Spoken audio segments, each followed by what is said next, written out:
You gonna build your way out of here with Connects? I'm building a boat. Well, and I am leaving. You can't have boats in Michigan. Governor Whitmer said so. Damn it.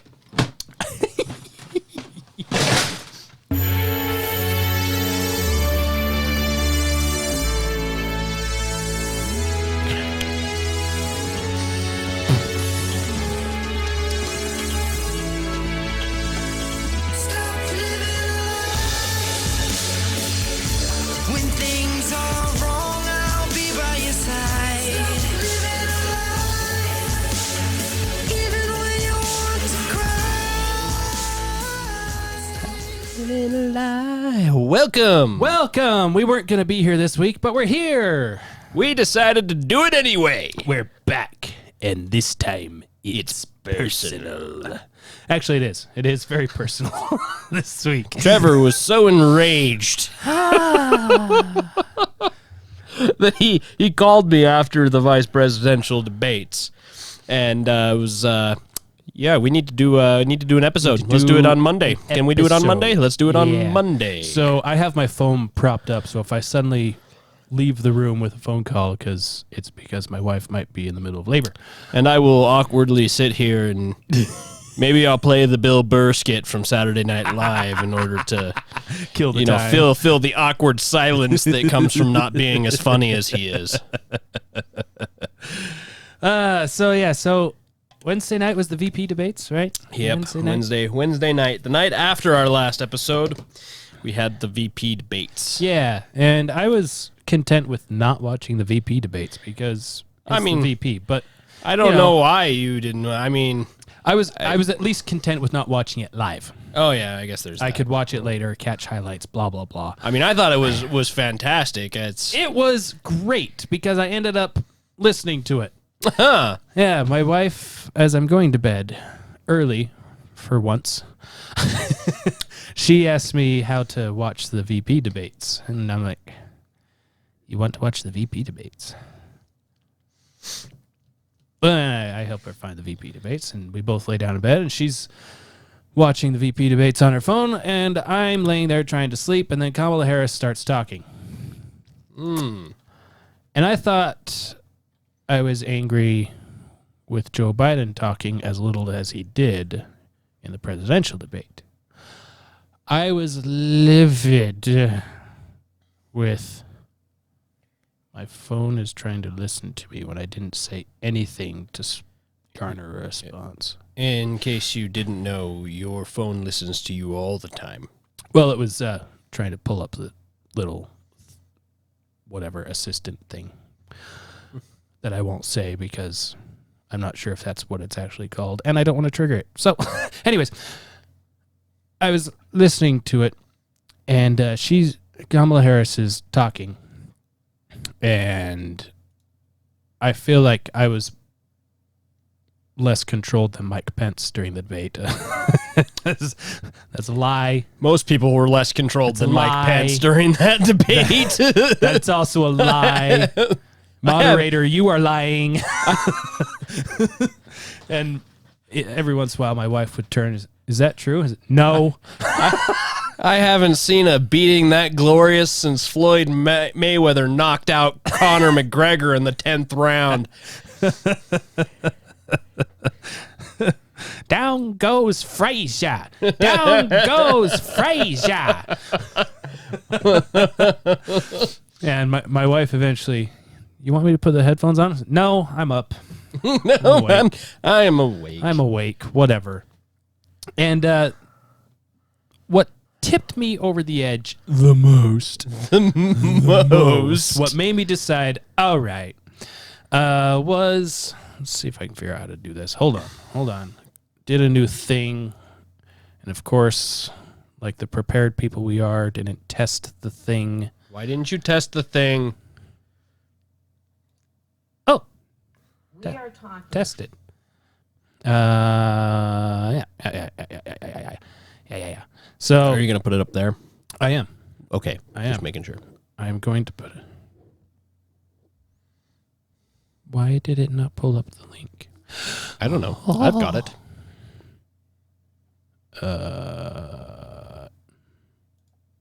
Yep. We are talking. Yep. Uh-huh. There you go. Got it. You found it. Got it. You found it. Got it. Got it. All right. So this is what just Talking Amy. about an election in 27 days, where last week the President of the United States took a debate stage in front of 70 million Americans and refused to condemn white supremacists. false 3 times in that thing. He condemned white supremacists. Last I checked, sure, S-U-R-E, sure, is an affirmative.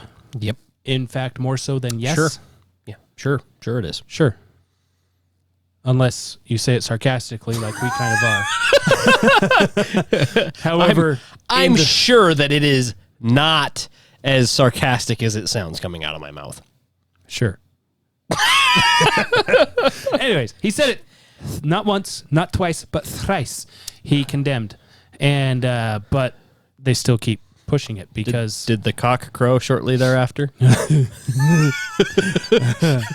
that was when the Democratic that Party was- left God off of the platform that's what it was. years ago. That's when the cock crowed. But Pelosi and Biden are Catholics. Not true. And it wasn't like he didn't have a chance. He didn't do Get it, that and then smile he off your doubled face. down. And then he said, when pressed, stand back, stand by. Pause that. Okay. Proud Boys, stand back, stand by. All right. So Proud Boys. I mean, the president came out afterwards and was like, I'm not even really sure who they are. But Also, just to point out, it was not the moderator that said Proud Boys. That was Joe Biden. that was Joe Biden. Joe Biden mentioned Proud Boys, and so Trump was So while, went while off with Trump it. is but talking to both Biden and the moderator, Chris Wallace, he hears both of these things. Chris Wallace used the language to, what was it, stand down. Stand down. Yeah, he said stand down. Stand down.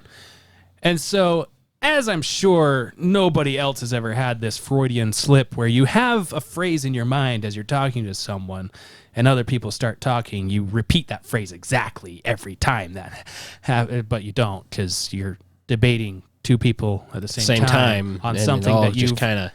condemned. But we're going to get into this a lot more later. But yeah. That point aside, the Proud Boys are not a white supremacist organization. Well, sure they are. either. Joe Biden said- No, literally, their leader is black.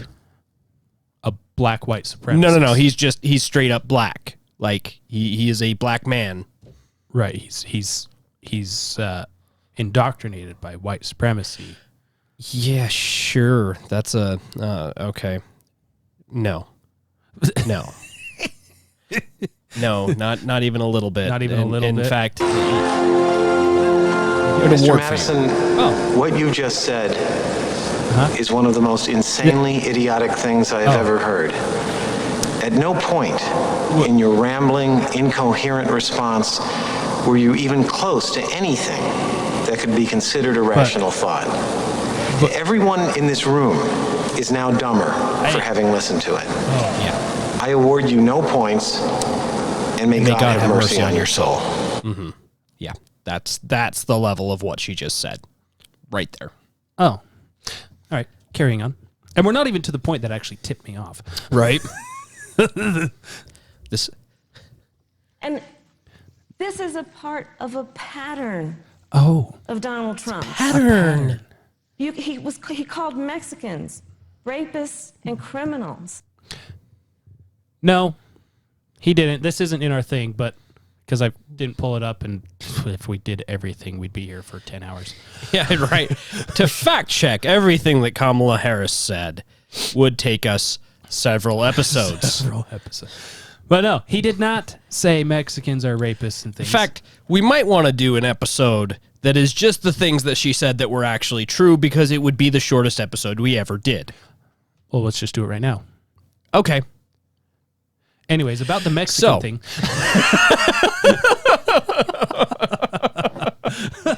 Yeah, he was pointing to, I don't know, crime organizations coming out of there. What's the one? Can't remember their name. The cartel? Was there a specific one? I don't Specific remember. gang. I don't know. Whatever. La Migra? I don't know. Anyway, he's talking about the gangs. And that there's rapists and thugs and all that stuff. And then he says, La Migra and is the then border patrol dude. I speak about this much Spanish. For those that are only listening, my finger and my thumb are touching. That's how much Spanish I speak. No habla español. That was a good joke. I enjoyed it. Yeah, I'm glad. At my expense. Good for you. Yep, you're welcome. Yeah, that's a lie. Still not to what triggered me. He instituted as his first act a Muslim ban. We'll get into that. We will get into that. Issue of Charlottesville, This is what triggered where me. people were peacefully protesting the need for racial justice, where a young woman was killed, and on the other side there were neo-Nazis carrying tiki torches, shouting racial epithets, anti-Semitic slurs, and Donald Trump, when asked about it, said there were fine people on both sides. This is who we have as the president. That's when I decided we're doing this episode. Yeah. Because that is a bald-faced lie, and you can find it on CNN, MSNBC, ABC, CBS. All of them have the full quote that you can readily find, but nobody wants to take the time to do it. They just take the edited thing that leaves out the thing that makes it so it's not racist. All right. Mike's getting comfy because he knows he's not going to have to talk a whole lot this time. He talked for 3 hours last time. Lean back and get ready for the ride. This is going to be good. I'm so excited to just sit here and listen. So, I might take a nap. yeah. No, I won't. I will poke you. The issue of race. So, here's Biden the week before, right? Yes. Week before? Yep, week before. In the presidential debates. And I can't find the buttons. Okay.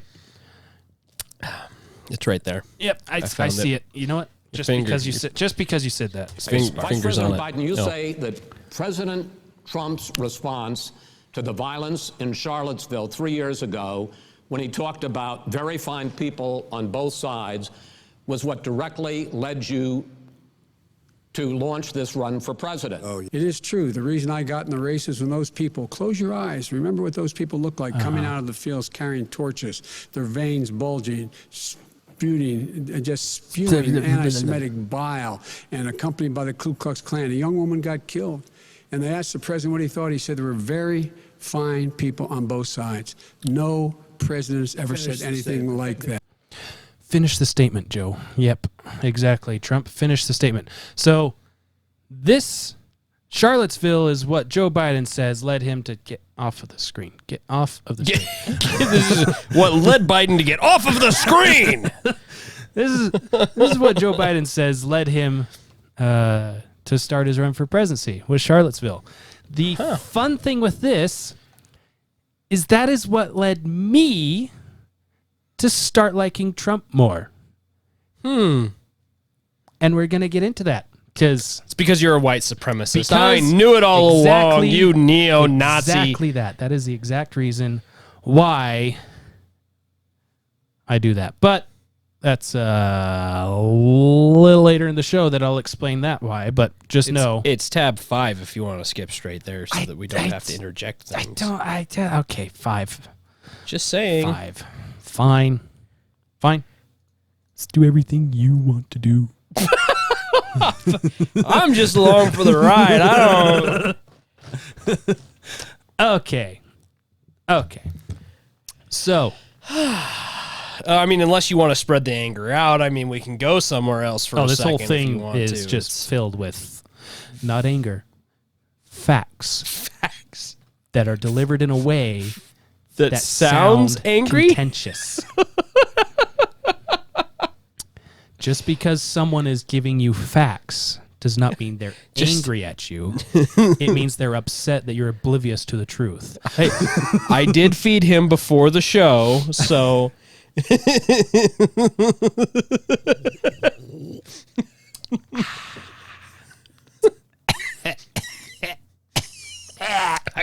I can't even say that he needs a Snickers bar. This is all right, so Charlottesville. There we go. Charlottesville, right? Terrible, terrible bad. Terrible, terrible bad. This was August 12th, 2017. President Donald Trump. Oh yeah, this is when he was a racist. But we're closely following the terrible events unfolding in Charlottesville, Virginia. We condemn in the strongest possible terms this egregious display of hatred, bigotry, and violence on many sides. On many sides. But when will he condemn It's been it? going on for a long time in our country. Not Donald Trump, not Barack Obama. See, he had the opportunity there It's been going to on for a long, condemn long it, time. and But he didn't condemn. do that. There's no place in America. What is vital now is a swift restoration of law and order and the protection of innocent lives. No citizen should ever fear for their safety and security in our society. And no child should ever be afraid to go outside and play or be with their parents and have a good time. I just got off the phone with the governor of Virginia, Terry McAuliffe, and we agreed that the hate and the division must stop But are you going to and condemn must it? stop right now. But are you going to tell people to We stop? have to come together as Americans with Well, I mean, love this for has our obviously nation been doctored, and you know, true because affection. it's on really, the, and the I far say this right so strongly, media true organization affection CNN. Yes. It's for each other. Our country is doing very well in so many ways. We have record. Okay, now he goes on to talk about the economy. So there's that. But when will he condemn? yeah. I mean, Just When will he absolute condemn? obviously, CNN obviously has no record of him ever condemning No. racism here at None. all. None. Neither does the Washington Post have evidence of him condemning racism either. This was August 14th, 2 days after August 12th, which was the day after Charlottesville, if I remember correctly. Or it was the day of, actually. August 12th, I think, was the day of. Day of. So this is a couple days after. So this is a couple days after, But 2017. based on the events that took place over the weekend in Charlottesville, Virginia, Are you going I to would condemn? like to provide the nation with an update on the ongoing federal response to the horrific attack and violence that was witnessed by everyone. Right, but are you going to do I equal just justice? met with FBI Director Christopher Wray and Attorney General Jeff Sessions. The Department of Justice has opened a civil rights investigation into the deadly car attack that killed one innocent American Right, but are you going to and arrest wounded white 20 supremacists? others. To anyone who acted criminally in this weekend's racist violence, you will be held fully accountable.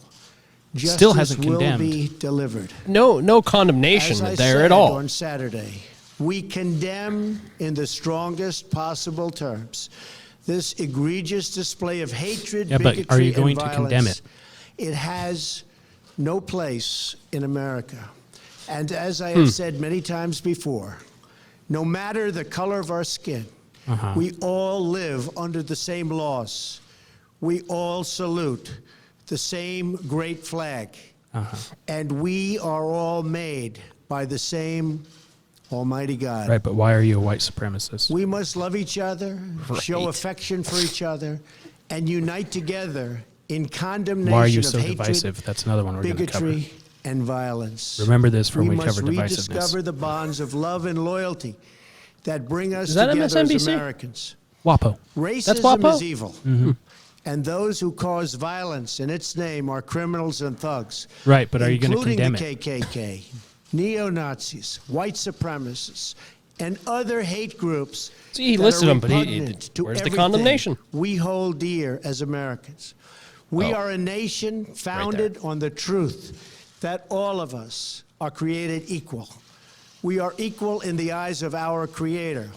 We are equal under the law.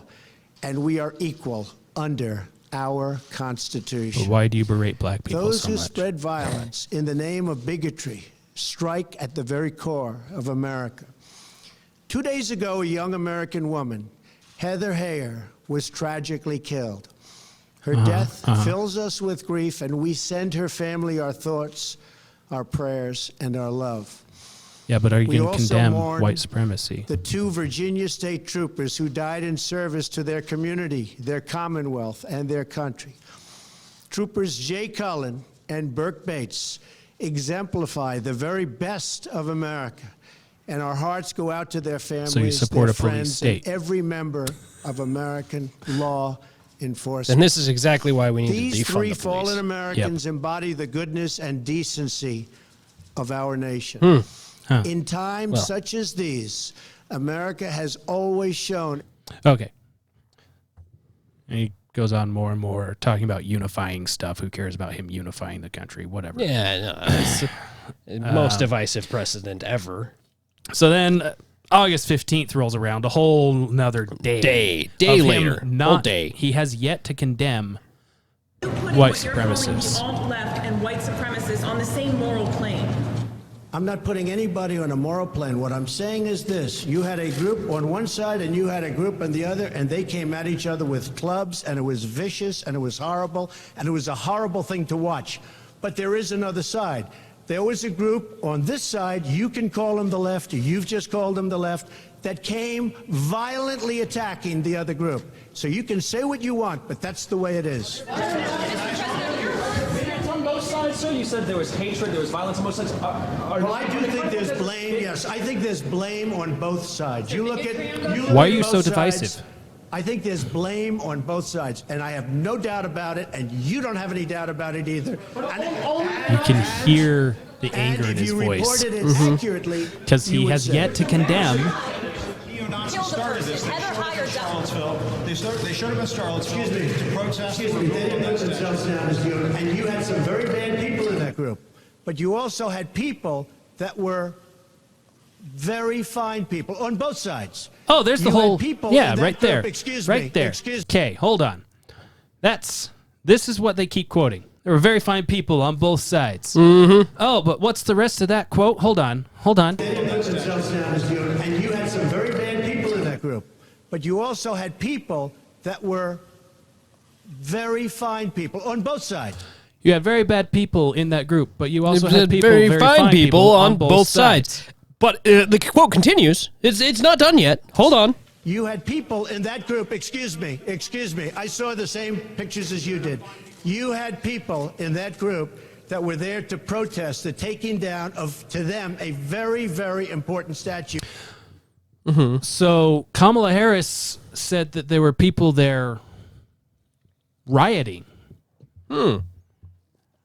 But Donald Trump and the videos, if you go back and watch the videos, the quote-unquote right was there first to keep them from tearing down a statue of Robert E. Lee, right? Yeah. They were literally standing around a statue.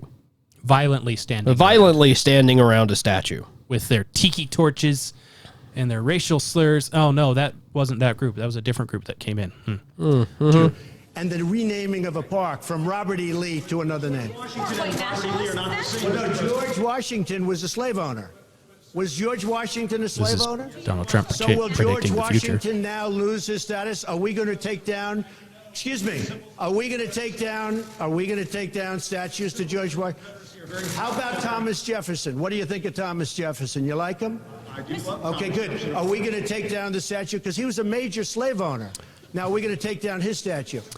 Calling out their hypocrisy before it even began. Anyway, so there's the full context there of 3 days of him not condemning. Oh wait, he condemned multiple All of it. times, all 3 days, And accurately stated that there were people that were there on both sides that were not participating in the violence.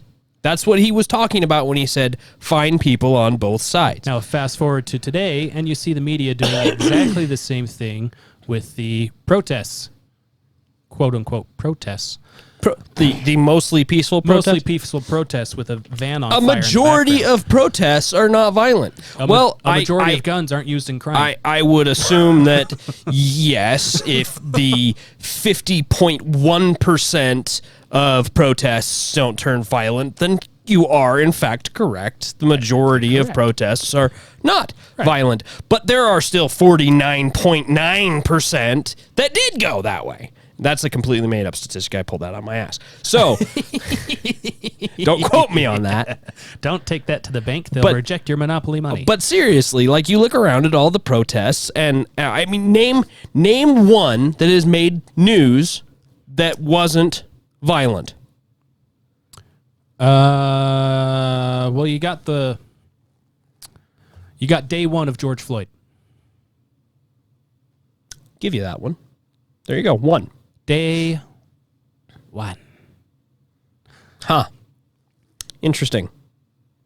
And you wonder why everybody thinks the that all the unique- protests are violent. the unique thing with day one,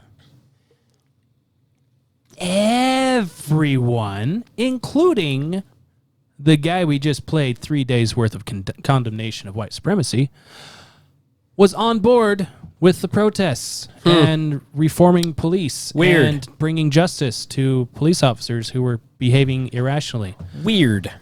And then day two happened. And buildings were on fire. That's where everyone split apart.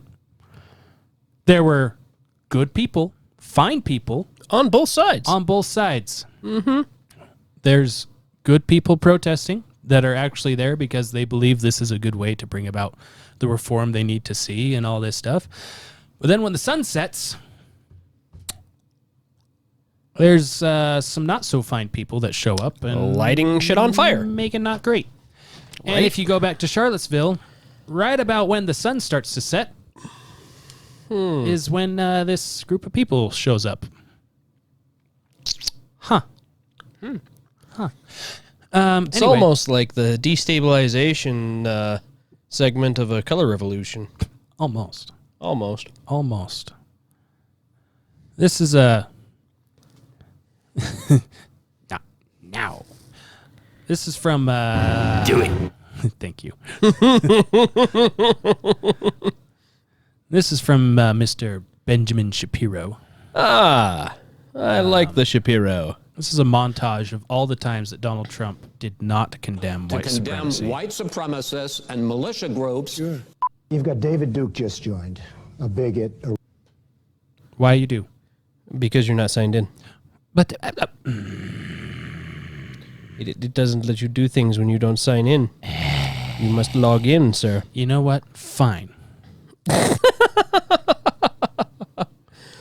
Oh. Party foul. It worked fine before. Unprepared. Just fine before, but I was probably logged in the background. Yeah, probably. Do. All right. For entertainment while he's doing this. Finger magic, finger magic. Nope. That's Are you done yet? Because I ran out of fingers. no. I've got one more finger I can give you. Hey now.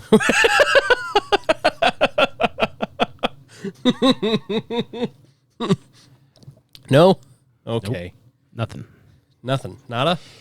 Give me your tears, Gypsy. Wow.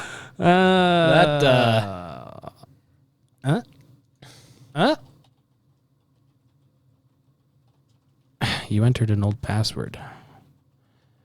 Your password was changed about 9 years ago. Let me try again. In the meantime, one thing that we didn't have time to gather is a montage of Joe Biden and his racism. Ah. Yes. If if you really want to know how unracist Joe Biden is, you can see his Senate floor speech on criminal justice reform.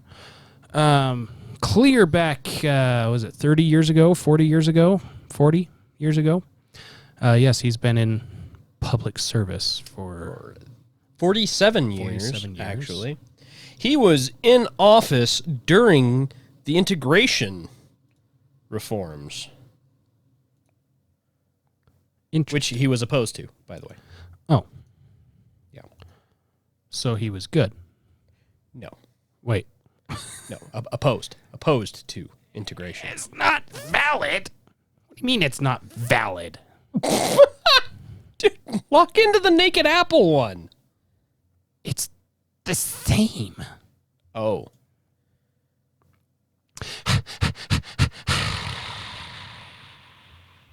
Are you sure? You could log into mine. I mean, you could try to log into mine. All right. Well, then come log in, Mr. Fancy All right, Pants. I'll come log in. In the meantime, hold on 1 second. To me. Send. There you go. To me, send. It's a montage of Biden being racist. Oh.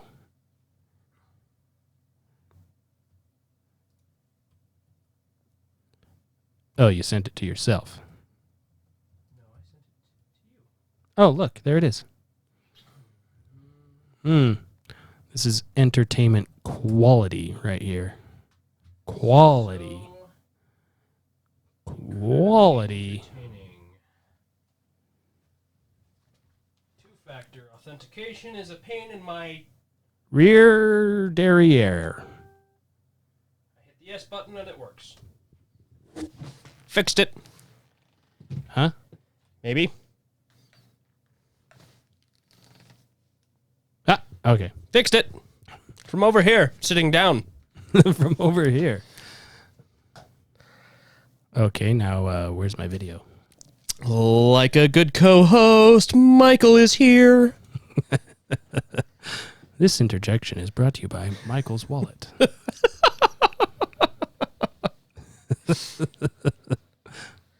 Okay, now if I click on this, will it just do the thing? It will do the thing.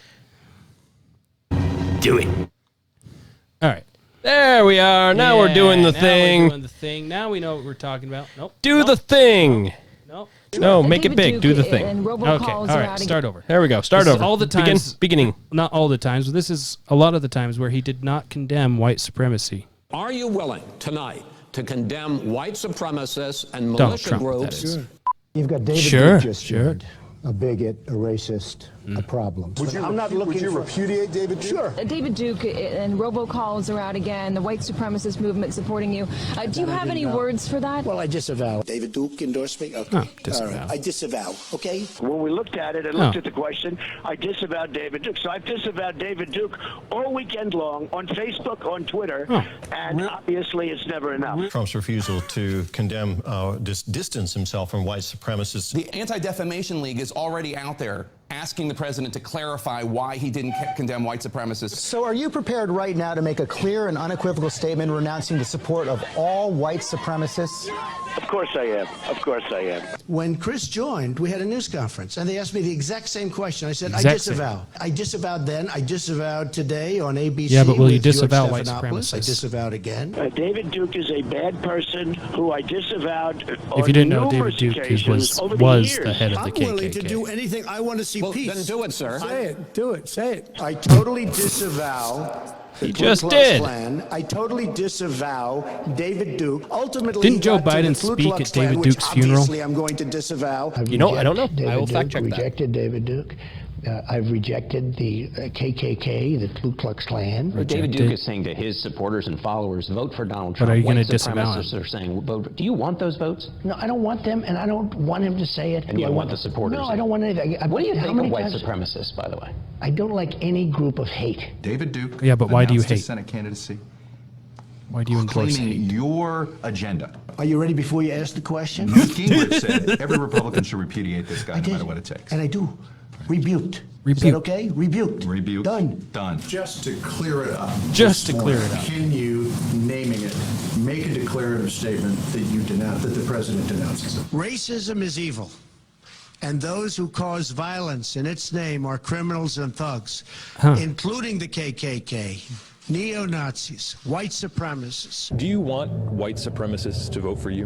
No, I don't. No. Not at all. His campaign is denouncing a show of support from the KKK's official newspaper, as in the Ku Klux Klan. In the same New York Times interview, he denounced white supremacists. He denounced the neo-Nazis who support him. President Donald Trump signed a congressional joint resolution that condemns white supremacy, neo-Nazis, and other hate groups. When he was asked to condemn white supremacists, he didn't. And you had people, and I'm not talking about the neo-Nazis and the white nationalists, because they should be condemned totally. When specifically asked if he would denounce white supremacists, that the president dodged it. I spoke out forcefully against hatred, bigotry, and violence. All right, I think you get the idea. That's halfway through the video.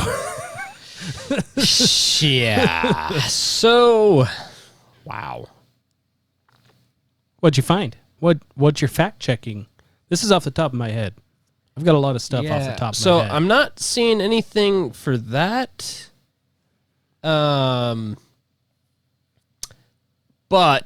however, fun other note, Richard Spencer, who is arguably bigger in the white supremacist movement than David Duke, guess who he supports? Donald Trump, of course. No, Biden. He supports Biden. Oh. He's a Biden supporter. Darn. Thought we had a nail in the coffin on Trump being a racist there. Yeah. Almost. Are you going to apologize? Okay. This is a little taste of how not racist. It wasn't David Duke. It was Strom Thurmond. That's who it that was. Biden eulogized. Yes. He was Cyclops or whatever in the Grand Cyclops or something Cyclops and Kliegel, recruiter in the KKK. Oh, so he helped people join the KKK. Mm-hmm. And Joe Biden spoke at his funeral. Huh. Yeah. Here's a... Did you know there's a place called Chevy Chase, Maryland? That doesn't surprise me. I did not know that, but it does not surprise me. I want to go to Chevy Chase, Maryland, just because Chevy Chase. Right? It's got to be the most hilarious city in the country. Well, the entire city's a joke, so it would have to be. Oh. And now we're not invited. Bazinga! All right, so this is how unracist, as a comparison, this is how unracist Joe Biden is. You're just cherry-picking things.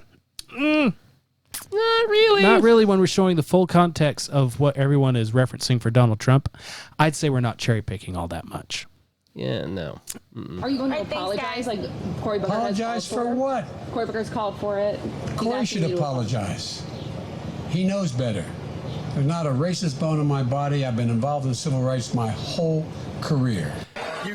That's true. I mean, he has been involved on the wrong side. The KKK has been involved in civil rights their entire career as well. That's true.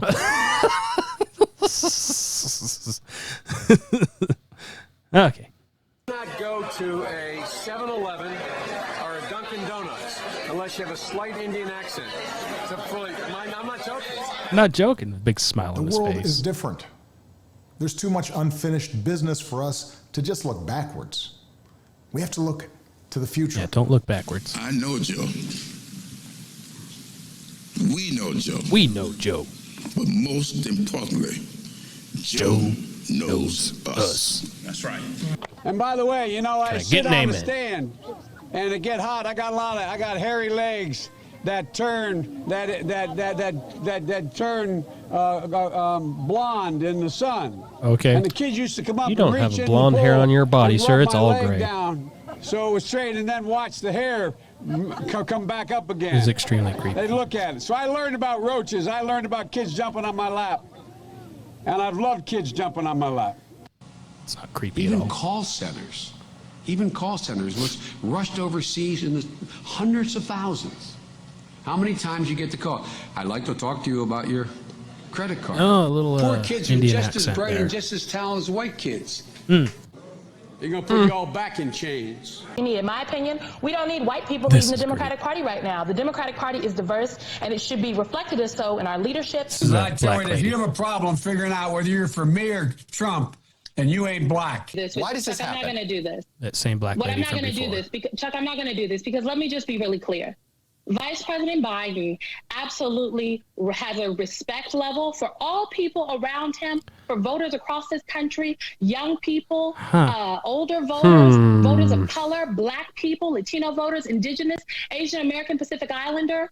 So I'm not going to even traffic in any hypothetical conversation about if he is sensitive enough. In my opinion, we don't need white people leading the Democratic Party right now. But I tell you, if you have a problem figuring out whether you're for me or Trump, and you ain't black. You ain't Joe Biden might be suffering from that same white entitlement and privilege and ego, where he's just that old school white male who feels like, hey, man, they need me, I don't need them, or I got them already. Joe Biden is under fire this evening on comments he made about working alongside segregationist senators in the past. Biden recalling his early Senate career, bringing Yeah, up his two hair was creepy segregationist even at the senators, beginning. Herman Talmadge and James Eastland, who called African Americans an inferior race. I was in a caucus with James O. Eastland, Biden said. He never called me boy, he always called me son. At least there was some civility. We got things done. We didn't agree on much of anything. We got things done. I think the two-party system, although my Democratic colleagues don't like me saying this, I think the two-party system is good for the South and good for the Negro, good for the black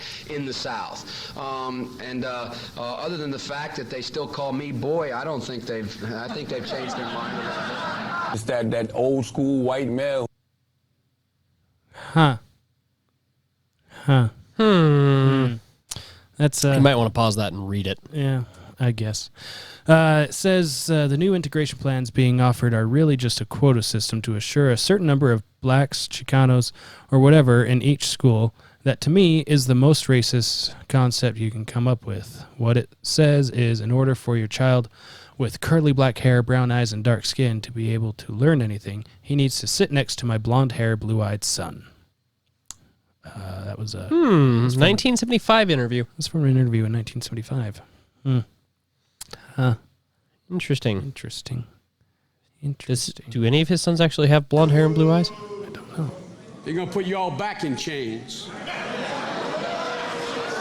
30 seconds or less. What kind of a chance would a northeastern liberal like Joe Biden stand in the South if you were running in Democratic primaries against Southerners like Mark Warner and John Edwards? Yeah. Better than anybody else. And you don't know my state. My state was a slave state. My state is a border state. My state is the 8th largest black population in the country. My state is anything from a northeast liberal state. It's that old school white male. Choosing Joe to be my vice president was one of the best decisions I ever made. Yes, the first sort of mainstream African American who was articulate and bright and clean and a nice looking guy. I mean, that's a storybook, man. I think you get the picture. Articulate and clean. It's this. What the hell? It's this. Barack Obama was this unicorn of a black person to him. It's just this one in a trillion. It's a storybook, man. It's a storybook. It's a storybook. You never get that. Never. So. Oh my gosh, dude. The funny thing of it is, I've heard a ton of really racist quotes from him. I hadn't heard most of those ones. And that's not even... Wow! Seriously, for those that listen, find the Senate speech where he's on the Senate floor talking about criminal justice reform, something or other. And he talks about how if this isn't done, then we're going to be left talking about black people, that they're just going to be on the streets. It's going to be like a jungle and all kinds of fun, very flattering things that a non-racist would say. But Donald Trump is the racist. Dude, seriously. Moving on to the next slide. Plowing ahead. Plowing ahead. So, from basically the beginning. Trump is a Russian puppet. Putin's puppet, colluded with Russia. La la la la la la la la la la la la la. Russia bad. Except. Get out of here. My car keys. Get out of here. On my chocolate chip. Get out of here. Ads. Sergey. So this is 2009. Hey, this is about Trump. It is. This is clear back in 2009 with Hillary Clinton and Sergey something or other, ambassador from Russia. And they're doing this reset thing to reset the relationship with Russia so they can be more allies than enemies. In anticipation of this important meeting and our time here together, I wanted to present you with a little gift which represents what President Obama and Vice President Biden and I have been saying. Adorable. And that is, we want It's another one of those reset flaming bags of shit our again. relationship. And Let's do it together. so we will do it together. So, hold on. That button is an emergency stop button that you find on most manufacturing equipment. Huh. It costs about $5. $5 to repair the... $5 to have this red reset button for Russia to reset the relationship. $5. And who knows how many hours trying to put the right word on there.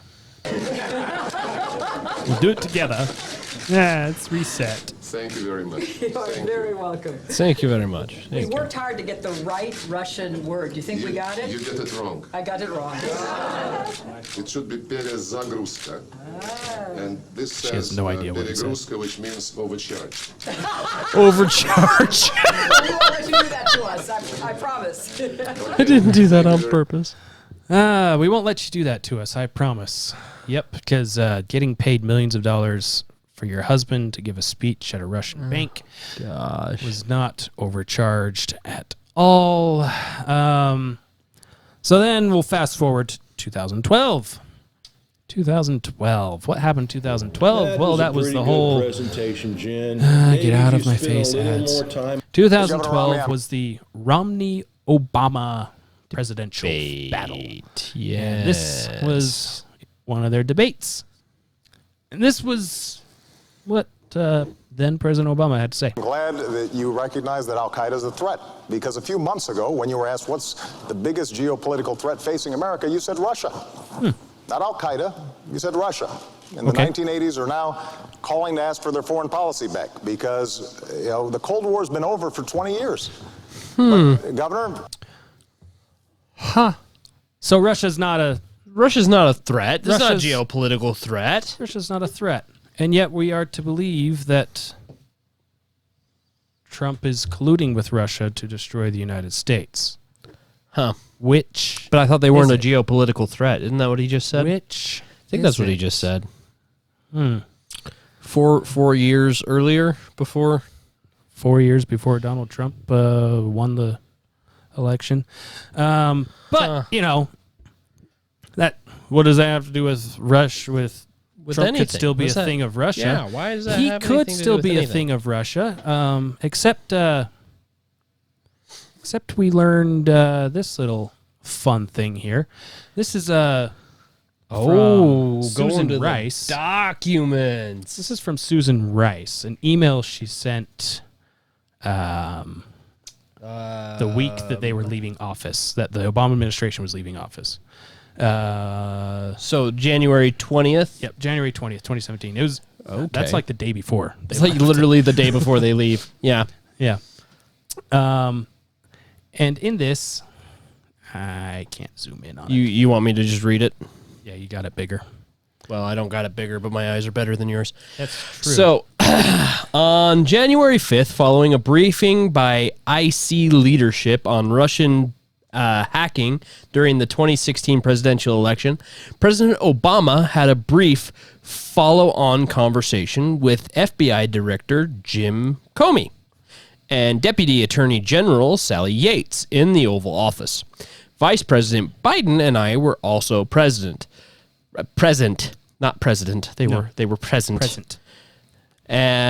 President Obama began the conversation by stressing his continued commitment to ensuring that every aspect of this issue is handled by the intelligence and law enforcement communities by the book. Side note, this is the Michael Flynn thing they're talking about here. Yes. They're talking about Michael Flynn.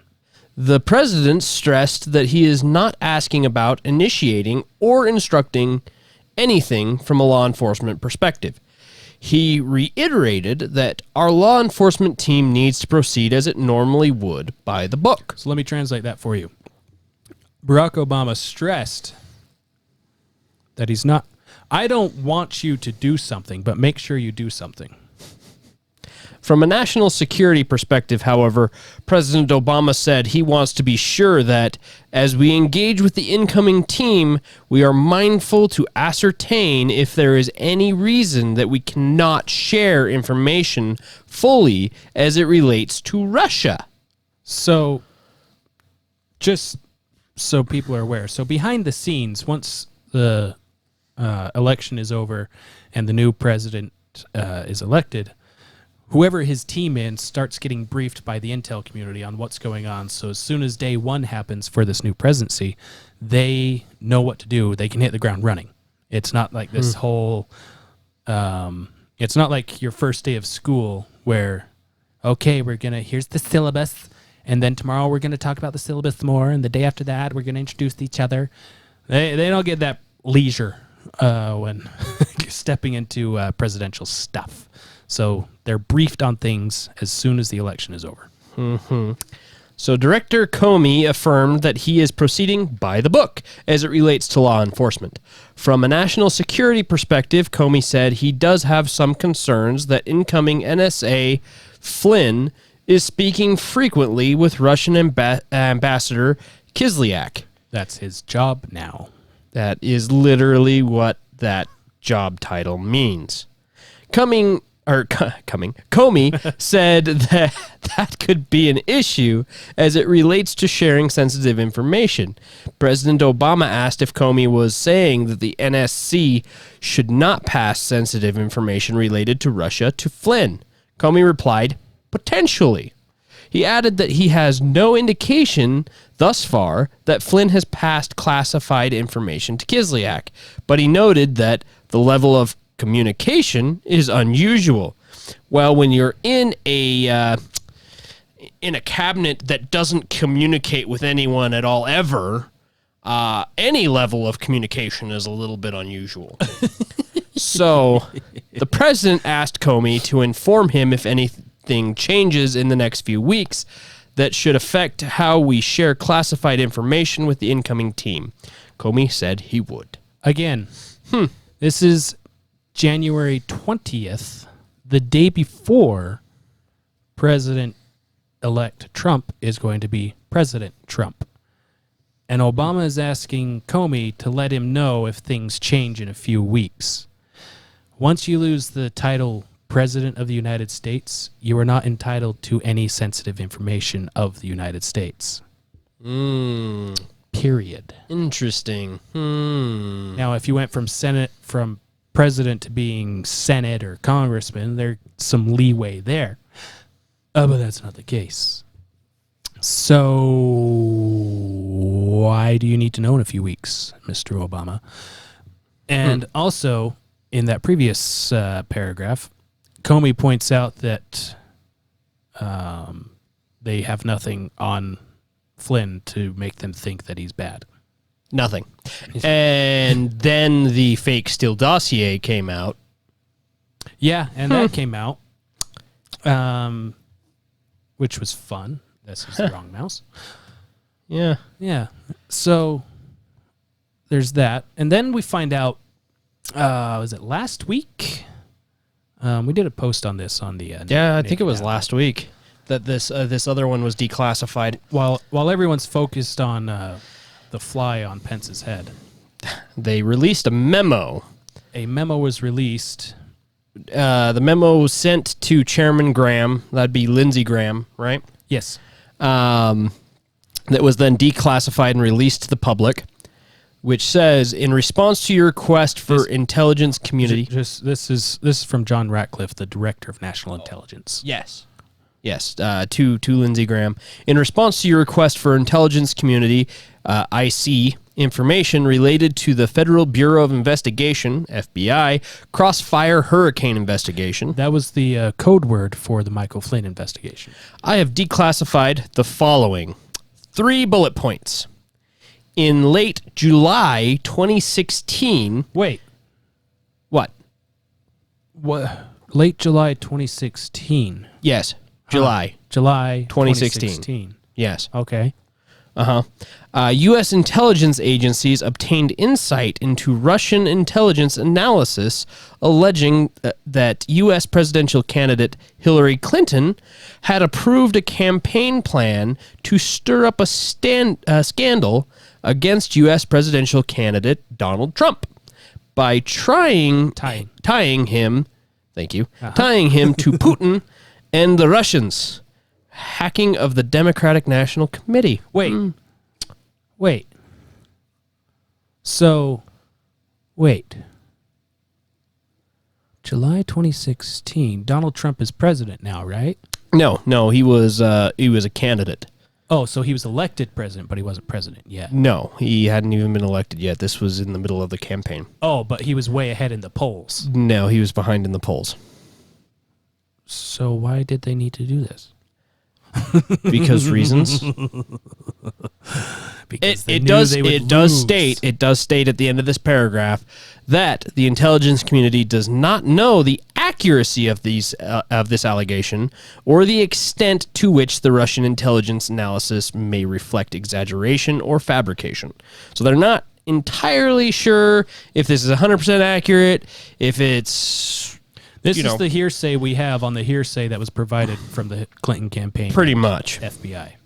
But it continues with these 2 following points. Oh, okay. According to his handwritten notes, former Central Intelligence Agency Director Brennan subsequently briefed President Obama and other senior national security officials on the intelligence, including the alleged approval by Hillary Clinton on July 26, 2016.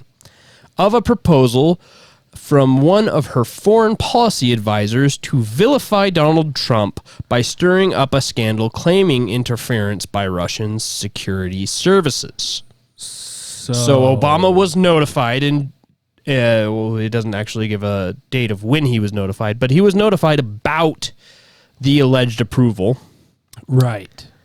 So he knew that this was false. Well, I mean, he knew that he knew that there was an allegation that it was fabricated. His former Secretary of State. Yes. So on the 7th of September 2016. Okay, we're a whole few months later. Yeah, whole couple months later here. U.S. intelligence officials forwarded an investigative referral to FBI Director James Comey and Deputy Assistant Director of Counterintelligence Peter Strzok regarding U.S. presidential candidate Hillary Clinton's approval of a plan concerning U.S. presidential candidate Donald Trump and Russian hackers hampering U.S. elections as a means of distracting the public from her use of a private mail server. Wait. Huh? So that's why they did it? Because they had Hillary dead to rights on the mail server? So they made up a story to deflect? Sounds like it. Huh. And this isn't everything they have. This is just the stuff that Attorney General Barr advised would not interfere with ongoing investigations if it was declassified and released. So this isn't the damning evidence that we have. This is just damning evidence. This is just a few points that we have you can toss out there that people can know about because it doesn't interfere with our case at all. Just yeah, you don't have the button, and I don't know where the button is anymore because we need to. There it is. Thank you, Wilhelm. I really need to reorganize this soundboard. You say that every time. I know, but it's not a drag and drop, and I'd have to literally re-record everything. Gross. I know. It makes me sad inside. Also, while everyone was worried about the fly in Pence's hair, Russian President Vladimir Putin apparently, in an interview, said that... here we go. The Democratic Party is traditionally closer to the so-called liberal values, closer to social democratic ideas.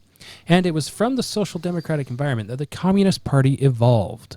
After all, I was a member of the Soviet Communist Party for nearly 20 years. I was a rank-and-file member, but it can be said that I believed in the party's ideas.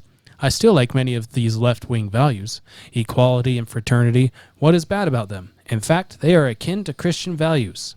Yes, they are difficult to implement, but they are very attractive. Nevertheless, in other words, this can be seen as an ideological basis for developing contacts with the Democratic representative. Oh, so Putin likes Joe Biden. And what's fun about this, so Trump is Putin's puppet, right? That's the claim. The thing to this is, well, Putin's just spouting out GOP talking points. So is Putin the puppet or is Trump the puppet? Who's the puppet?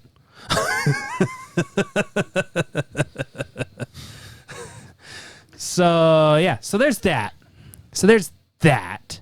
Bunch of liars.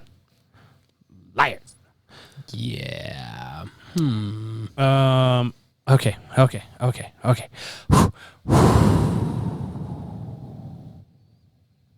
Breathe. So did you know Trump is really divisive? I did know that. I'd heard. He is so divisive. And Democrats are trying to hold this thing together. They're doing everything in their power to keep this all together. Because Donald Trump is just mean. I just don't even know why there aren't uprisings all over the country. Maybe there will be. People need to start taking to the streets. This is a dictator. You know, there needs to be unrest in the streets for as long as there's unrest in our lives. Enemies of the state. Enemies. Show me where it says that protests are supposed to be polite and peaceful. In the Constitution. Something about your dad's immigration practices, you feckless. When they go low, we kick them. How do you resist the temptation to run up and wring her neck? Biggest terror threat in this country is the mainstream white men, media. Most of them radicalized up to the right. I thought he should have punched him in the face. I said, even if you lost, he insulted your wife. Yes. He came down the escalator and called Mexicans rapists and murderers. He said, well, what do you think I should have done? I said, I think you should have punched him in the face and then gotten out of the race. You would have been a hero. I'd like to punch him in the face. I said if we were in high school, I'd take you behind the gym and beat the hell out of him. Punch some people in the face. When was the last time an actor assassinated a president? They're still going to have to go out and put a bullet in Donald Trump, and that's a fact. Look, as his character is stabbed to death. Where is John Wilkes Booth when you need him? What's her face holding the bloody Adam I Trump? have thought an awful lot about blowing up the White House. A Missouri state senator is under investigation by the Secret Service after saying she hopes President Trump is assassinated. Under investigation by the Secret Service. Maxine freaking Waters. Dude. At a gasoline station. You So get up bad. and you create a crowd. And you push back on them. And you tell them they're not welcome anymore, anywhere. And sadly, the domestic enemies to our voting system and our honoring our Constitution are right at 1600 Pennsylvania Avenue. They're not Your going to top stop row of before teeth is Election just Day a in little November, loose there. and they're It's- not going to stop after Election Day. And that Kamala should be, Harris. everyone should take note of that on both levels, that this isn't, they're not going to let up, and they should not. If you think we're rallying now, you ain't seen nothing yet. Gunshots in the streets of USA. Huh. Yeah. Trump is divisive. He's Right. just trying Trump's the one trying that's to divisive. split us apart. Trying to split us apart. Over the weekend, Keith Olbermann, he did so well at broadcasting sports that he decided to quit that and do his own YouTube thing. Yeah, and he he had a nice little message for Donald Trump and his supporters and people that think like him and all that stuff. He had a very kind, unifying message. Will not be so easily destroyed. So let us brace ourselves. Okay. The task is twofold. Uh-huh. The terrorist Trump must be defeated, must be destroyed, must be devoured at the ballot box. And then he and his enablers and his supporters and his collaborators and the Mike Lees and the William Barrs and the Sean Hannitys and the Mike Pences and the Rudy Giulianis and the Kyle Rittenhouses and the Amy Coney Barretts must be prosecuted and convicted and removed from our society while we try to rebuild it and to rebuild the world Trump has nearly destroyed by turning it over to a virus. Wow. Prosecuted for what? That's a good question. Just prosecuted, thrown away. Sean Hannity prosecuted for being Sean Hannity. Executing the freedom of speech. Shush with that speech stuff. Just shush for doing exactly what you're doing. You also only have, on the opposite side. So you also have the former CEO of Twitter. Oh, quit the twit. Quit the twit. Quit the twit. Quit the twit. Yeah, he said, "Me first, capitalists who think you can separate society from business are going to be the first people lined up against the wall and shot in the revolution. I'll happily provide video commentary." Well, his first name is Dick for a reason. Yeah, this is the CEO of Twitter calling for capitalists to be shot. But big tech is completely impartial. Right. And they don't pick sides at all. If I remember correctly, this tweet was finally removed. But Donald Trump meme tweet of his head photoshopped over a football player was removed right away. Jeez. But conservative voices aren't being silenced. At all. Neither is capitalism under attack. Let's see. Oh, Donald Trump also is not going to accept the election results. Let's see if I got the right thing here. Yeah. He, this is what he had to say about the election results. First for you, sir, finally, for the Vice President, I hope neither of you will interrupt the other. Will you urge your supporters to stay calm during this extended period, not to engage in any civil unrest, and will you pledge tonight that you will not declare victory until the election has been independently certified? President Trump, you go first. I'm urging my supporters to go into the polls and watch very carefully, because that's what has to happen. I am urging them to do it.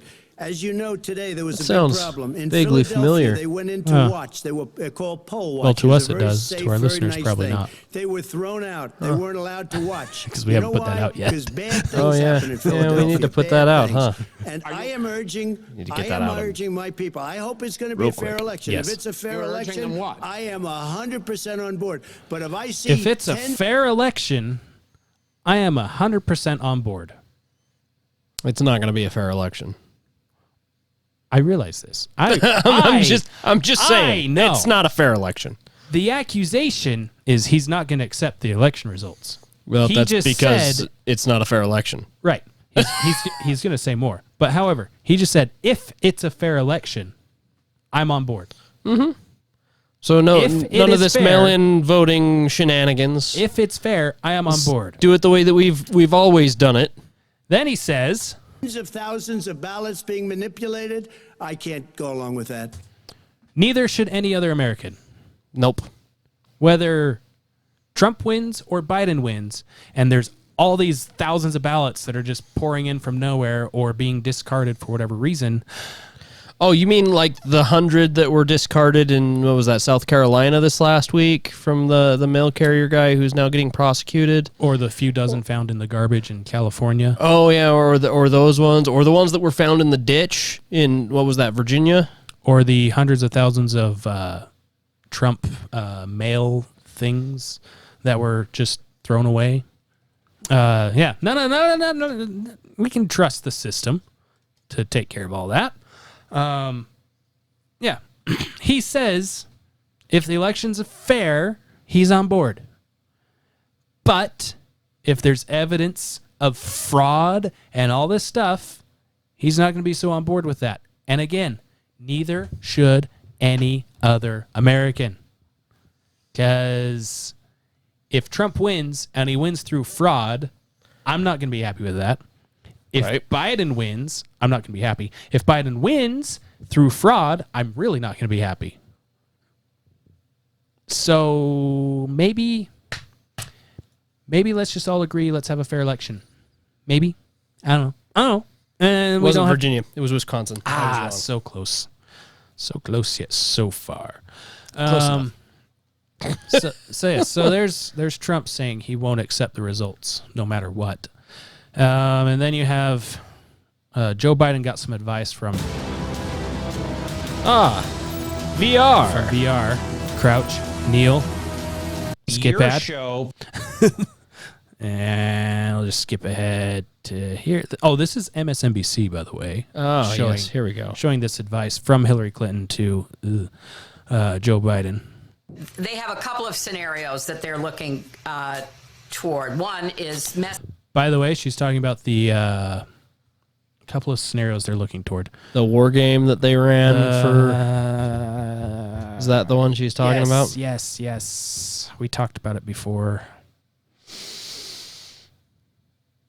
I don't remember what it's called. But they played out 4 scenarios, and in all 4 scenarios, they riot in the streets. Ah, yes. Yeah, That one. Even when it's a clear Trump victory with all their cheating at hand.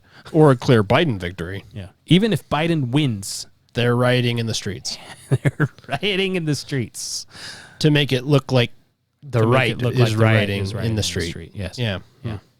This is what she's referencing there. messing up absentee balloting so that they then get maybe a narrow advantage in the Electoral College on Election Day. Joe Biden should not concede under any circumstances because I think this is going to drag out, and eventually I do believe he will win if we don't give an inch and if we are as focused and relentless as the other side is.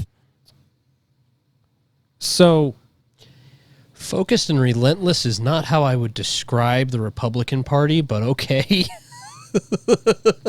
Not even close. Not even close. Not even close. They're a bunch of bumbling buffoons. I would like to point out the party that brought up election fraud first. Well, technically it was Trump in 2016. Technically. For this election, though, it was the Democrats that brought up election fraud first. Mainly because it was starting to be really prevalent in the primaries that things weren't going so well. I mean, the presidential candidate, the Democrat electees in some precincts were chosen with a coin toss. Oh, yeah, there's that. So, though technically the Democrats did bring it up first in 2016. They started the whole plan back in July for the well, if you Russian want to thing. use documents to prove your point, just fine, saying. whatever. You might think you've won with your logic and with your superior logic. But yeah, she advises Biden to not concede under any circumstances, almost kind of like she has not really conceded in the last 4 years. Also, talking about a peaceful transfer of power. Where was the peaceful transfer of power after the last administration? Let me know in a few weeks if something changes. I'm still waiting for the transfer of power, let alone a peaceful one. Yeah, because, I mean, Nancy Pelosi has only been trying to impeach Donald Trump since 2016. Right. Before he was president of the United States. And just recently, in this month, October, she's trying to invoke the 25th Amendment. to. I firmly believe that is for Biden, It's not a for trial Trump. Trial run for Biden. Most likely. I would not be surprised. They're setting that up so that if Biden wins, they can remove him and let Harris take the reins. I would not be surprised at all if that was the case. I am 100% convinced that's the case. 100%. 100% convinced that's the case. Because even with the committee that they're putting together, you still have to have the vice president's signature on it, according to the 25th Amendment, in order for them to remove the president of the United States. Right. And they will never get that from Mike Pence. No. So a big part of that is Pence doesn't want that. Yeah. I'm not being Nobody wants that. Nobody wants that.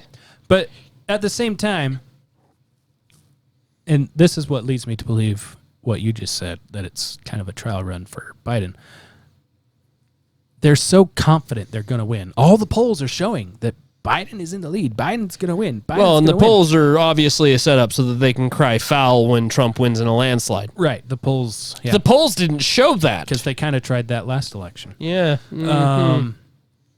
But yeah, if your candidate is actually winning in the lead, why do you need to get rid of the incumbent when he's about to leave? Right. Huh.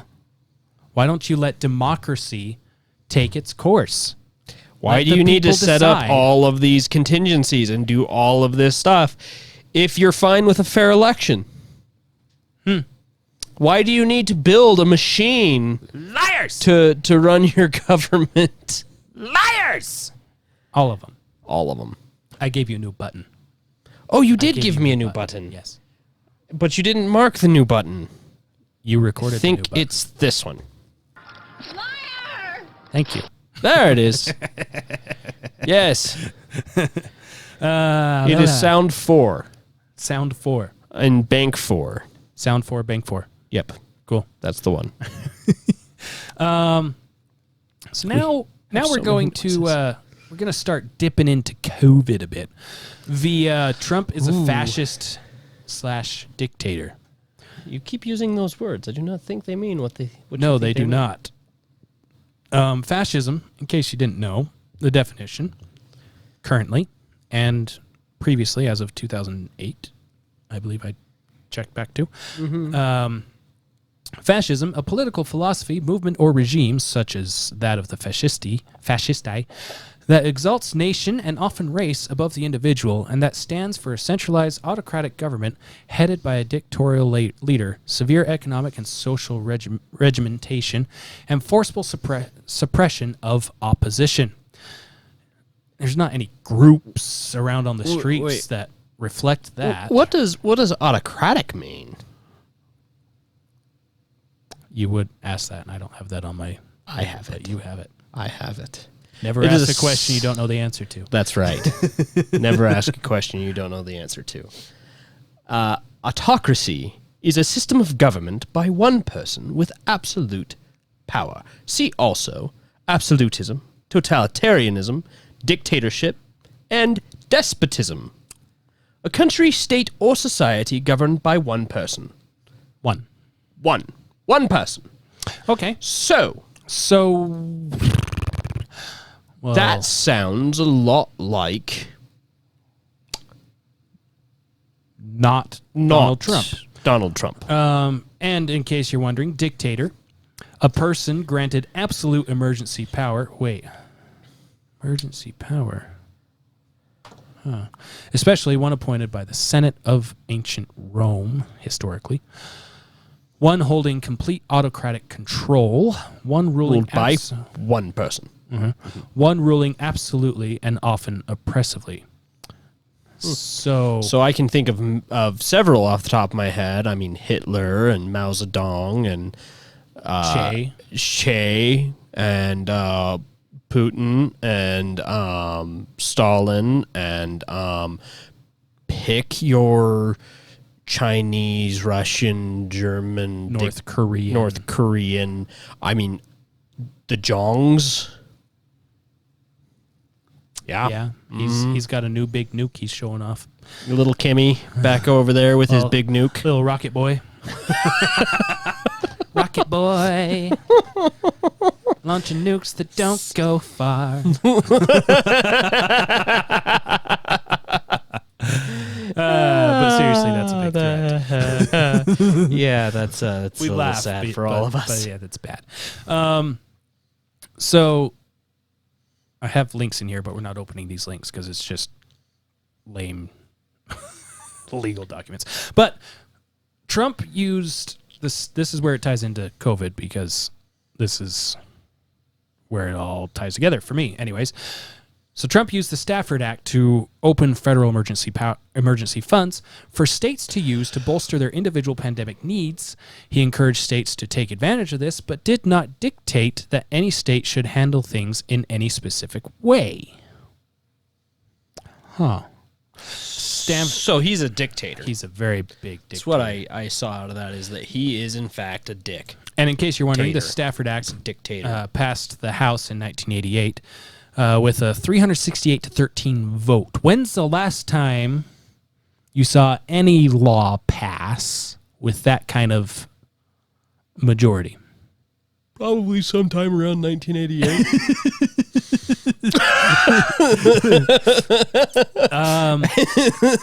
It passed the Senate. If I had to guess, I would say sometime probably about right that around time. Probably about then. that one. It's that one was the last time. Yeah. It passed the Senate with a voice vote, which also means the Senate was completely in favor of it, so they just all said yay. And after that, the Senate technically passed it with an amendment. They sent it back to the House. The House approved it. Sent to the desk of Ronald Reagan, who signed it into law. It was co-sponsored by both Democrats and Republicans. So this is what Donald Trump used for emergency funds for states to do whatever they needed to do to handle coronavirus. Here's a little perspective from outside the country on what kind of dictator-esque stuff looks like in the United States. Yeah. Donkey vote. Hello, good morning. I'm James Morrow coming at you at a very safe social distance. As always, I'm joined by Rowan Dean and Rita Panahi as we look at what's happening in the US of A. And I got to tell you, while we in Australia are chafing under the restrictions of lockdown, particularly in fine, happy Victoria, where even golf, the most socially distanced game imaginable, is banned, in America, thank you, people are starting to push back. It's all the result of some state governors and law enforcement officials who have taken advantage of the coronavirus crisis to see just how far they can push their own power agenda. State governors. Even Australia sees it. State governors and local officials does not sound like President of the United States to me. I mean, the left is changing definitions all the time, so I could be wrong. Mm-hmm. But that does not sound like... That doesn't sound like, no. President Trump to me. Nope. Agendas. One of the worst offenders is Michigan Governor Gretchen Whitmer, who has gone so far as to ban even the purchase of garden seeds. Oh, as did you hear the fun news about her today? So it came out that the group that tried to kidnap her was mostly BLM members. Yeah. She tried to pin that on Trump right away. This is why you wait for police to do their job, honey. Right. Just wait for... I need to get the lie detector test thing on the... Okay, a simple wrong would have done just fine. Yeah. The lie detector test determined that was a lie. And excused it because she said it was snowing and no one could get them into the ground. Have a look. I can restrict your rights because you can't use them right now anyway. Right. So why do you care if I'm restricting them now since you can't use them now? anyway? Why do you need to restrict them if I can't use them anyway? Around here in Michigan, right now in Lansing, we're expecting, up to 30 inches in the Upper Peninsula. The fact that we're cracking down on people traveling between homes or planting or landscaping or golfing, really for a couple more weeks isn't going to meaningfully impact people's ability to do it because this. Yes, it is because people have freedoms. I can play golf in the snow if I want. Yeah, if I want to go to the driving range and hit golf balls into the snow, that's my prerogative. Yeah, I would prefer to do it with the bright neon yellow ones because then I can find them. Well, if you're at the driving range and it's in the snow. Okay. Snow will do that in and of itself. Meanwhile, in New Jersey, police have been cracking down on illegal religious gatherings, even going so far as to arrest 15 members of a synagogue. Australia. There is a sentence I never thought I would hear tied to America. Gets it. Never thought I would hear that sentence tied to anything having to do with America. Cracking down on illegal religious... What the words and stuff. Words that I can't say because there are preschool toys present. That's it. I'm done. In case you need a refresher.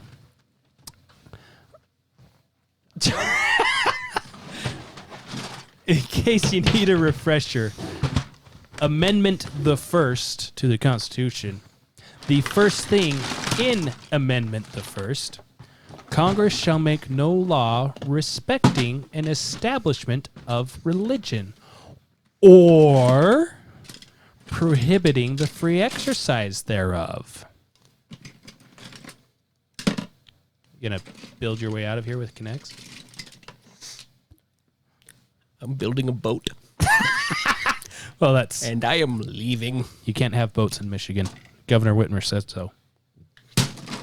Damn it. Oh no, I broke the Connects. Connects all over the floor. Yeah, so there's that. Australia understands American freedom better than Americans understand American freedom. Are you done over there? That is really loud. Almost. Legos. I can't build a boat, so I'm going to build Legos. Build my Legos. Wait till you hear what the governor of that state had to say about the worshipers' First Amendment freedoms. So you made that decision, and as I noted before, 15 congregants at a synagogue in New Jersey were arrested and charged for being in a synagogue together. Now, the Bill of Rights, as you well know, protects Americans' right, enshrines their right to practice their religion as they see fit. I love talk. And to congregate together, to assemble peacefully. By what authority did you nullify the Bill of Rights in issuing this order? How do you have the power to do that? That's above my pay grade, Tucker. You are the governor of a state. You're kind of paid to understand that. Just kind of. In fact, entirely. You were entirely paid. Well, he conferred with Tobin. Cardinal Joe Tobin. Yeah, sadly that's not in this clip. I was hoping it was when this pulled up the first time I watched it.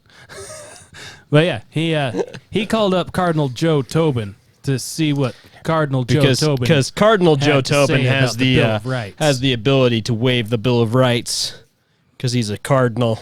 I wasn't thinking of the Bill of Rights when we did this. We went to...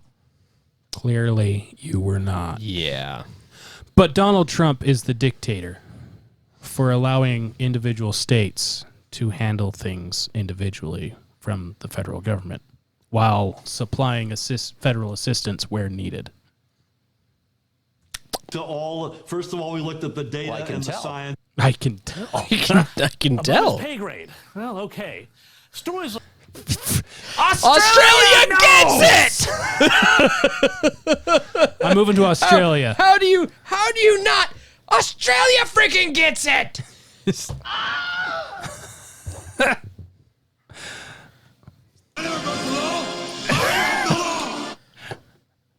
Americans have been so blessed with freedom for so long without any challenge to it. We don't even know what we have. The rest of the world is still trying to get here, still idolizing us, while we're at each other's throats over who identifies as what. And I'm oppressed because my skin color says my heritage was oppressed at some point that I don't even know about. Right. Yeah. Right. Like this, though, are abounding across the U.S. People arrested for reading a book, entire church congregations fined for attending drive-in Easter He knows a story I don't know where about. no one left their car. Somebody was arrested for reading a book? I'm guessing it was like at a park or something. I don't know. Interesting. I'm going to have to look that story up. That drive-through service, though, I know about that one. Oh, I know about that one, yeah. Yeah. Interesting is the reaction. In the U.S., unlike in Britain and Australia, people are starting to have had enough, and many of them are taking to the streets and the roads to protest. In Kentucky, protesters gathered outside the state capitol demanding the state open back up, noting that the low-density state, and we heard Quanta Ahmed talk about that just before, the meaning of density in the progression of this virus is hardly the charnel house of New York City, where the majority of U.S. coronavirus cases occur. Australia gets it. Jesus. And in Michigan, protesters likewise swarmed the Capitol demanding the state open back up and people allowed to get back to work. It's not an unreasonable request given that over 20 million Americans have now found themselves out of a job as a result of the shutdown and are now reliant on their own wits and even worse, government handouts to keep food on the table and a... Australia gets it! Freak! I'm going to have to start listening to this guy a lot more often. Seriously? I like him. He may be partisan to Australian politics. But he doesn't seem to be partisan here. He's just telling us there's 20 million people out of work because of the government, and they have to rely on whatever they can scrounge together or government handouts.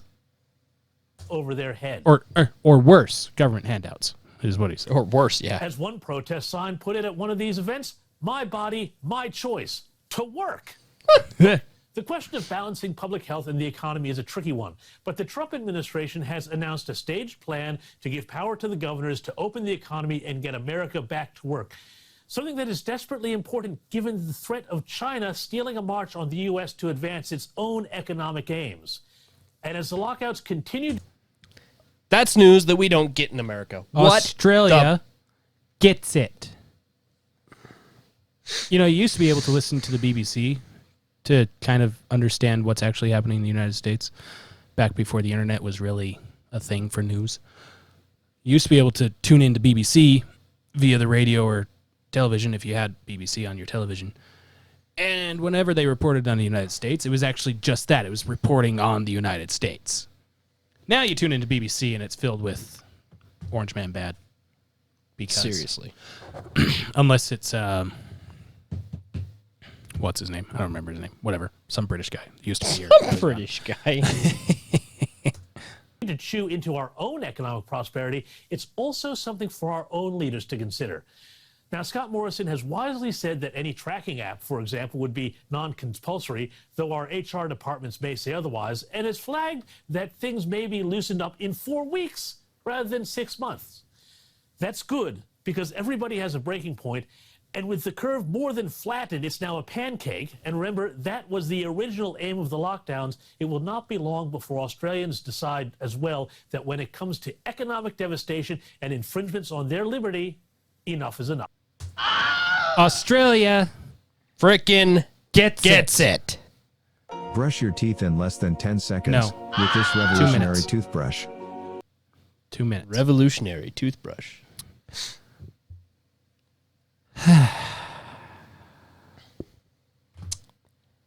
Well, that leads us into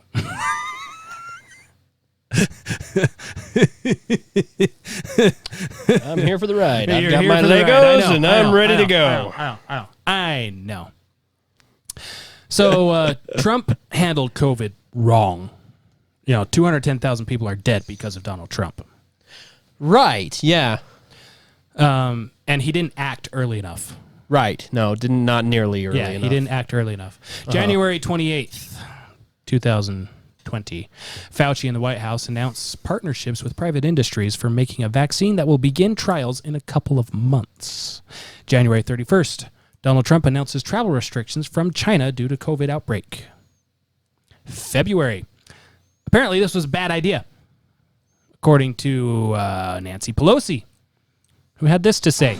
It's exciting to be here, especially at this time, to be able to be unified with our community.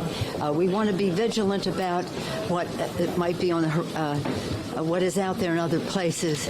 We want to be careful about how we deal with it, but we do want to say to people, come to Chinatown. Here we are. We're, again, careful, safe, and come join us. Come join us in Chinatown, says Speaker Pelosi. Some New York City officials. Amid the coronavirus outbreak, New York City officials are reminding the public that it is safe to head to Chinatown. The Commissioner of Small Business Services dined at a restaurant on Mott Street tonight. Businesses in Chinatown have reported a slump in sales over the past few weeks as coronavirus has remained in the headlines. It is totally safe to come out and have dinner, just be in the communities. It's a Lunar New Year, and we want to make sure that New Yorkers know that they can come out and just support all these small businesses because they are the backbone of the city's economy. Just come out to Chinatown. Again, it's a Lunar New Year, so you should come out to Chinatown. And again, Donald Trump is the racist, but Democrats are fine to... As soon as Donald Trump says, hey, this virus from China is kind of dangerous, we should probably close travel to China. Hey, you need to come to Chinatown, you racist. Huh? Say what? Here's Fauci early on talking about mask usage. People wearing masks now is just not relevant. You don't need to be walking around with a mask right now. Masks, quite frankly, are more important for people who are infected to prevent them from infecting someone else. And hopefully they would get a better mask than the drugstore sells? Right. The drugstore masks that sell have a lot of loopholes in them that let the virus through. Again, this was February. When was the first case of coronavirus in the U.S.? I think it was early February. And then this is Fauci again. How long do you spend? This is not Fauci again. Each day, and how do you feel at the end of it? Skip ad is what it is. This could evolve into a global pandemic, which would then have significant implications for us. Okay. So although we don't want people to be worried, don't worry. I think we need to realize that this could change. So right now, don't worry about it. Be more concerned about influenza, which is going into a second peak for the season than coronavirus. But keep in mind that the coronavirus situation could change, which is the reason why we're taking it very seriously. So when they attacked Donald Trump he knew beforehand how dangerous this was, but he told us to not worry. Yeah, so was Fauci. And Fauci said it could explode, but right now, don't worry. First recorded infection was in the state of Washington on January 20th, 2020. All right. So, and last one for February. This is Governor Cuomo, who went from get to the right spot.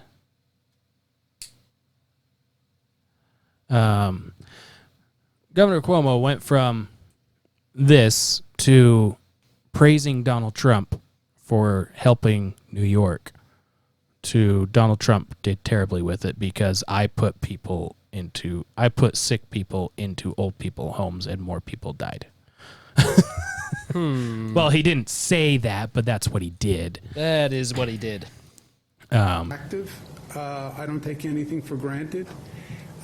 Precaution is always the best I was at the wrong practice. spot. Preparedness is always the best practice, and that's what we do here in New York. This is the right spot. At the same time, we have to keep this in perspective. There is no reason to panic. There's panic. No reason to have an inordinate amount of fear about this situation. Don't fear. There are Don't panic. different Don't viruses fear. that develop on an ongoing basis. Don't fear. Take Things are developing. Don't panic. Don't fear. March 12th, Donald Trump announces travel restrictions from Europe. But he hasn't acted early enough. He hasn't done anything. Well, no, he should have acted in January. He should have acted in January, like January 28th, 8 days after the first case in the United States, where they announced that there's already a partnership with private industries to make a vaccine that will start trials within a couple of months. But he didn't act early enough. March 16th, Neil Ferguson releases, if you don't remember his name, you probably did about 5 months ago. Neil Ferguson releases his epidemiological model on curbing coronavirus that the world then used to model their lockdown policies after. In this report, the United States was expected to have 2.2 million deaths before October 2020. Well, and we're at 2.1 million now? No, we're at like 220-ish thousand.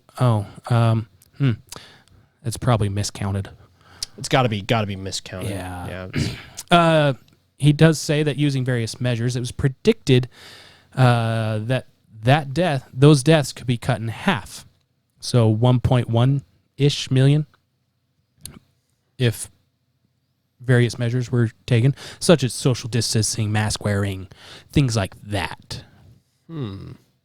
As of October 11th, which is when I was doing this particular bit of research, the current COVID death rates in the United States is 210,217. There's some zeros missing there. 210. It's a Joe Biden moment. 210,000. 210,000 deaths. Let's see. That's 1/10 of what was expected if nothing was done. And it's 1/5 of what was expected if everything was done. And yet Donald Trump has done nothing to curb what is happening. Nothing at all. This report also points out that get out of the way. There we go. This report also points out that individual states will have different needs. This report was discredited, however, with Ferguson's resignation in early May. However, many officials still refer to it, probably out of habit. In the report, he mentions that different states will have different needs because different population densities in different states and different environments and blah, blah, blah. So what does Donald Trump do? Like we said before, he let the states do what they needed to do and provided federal funds where needed.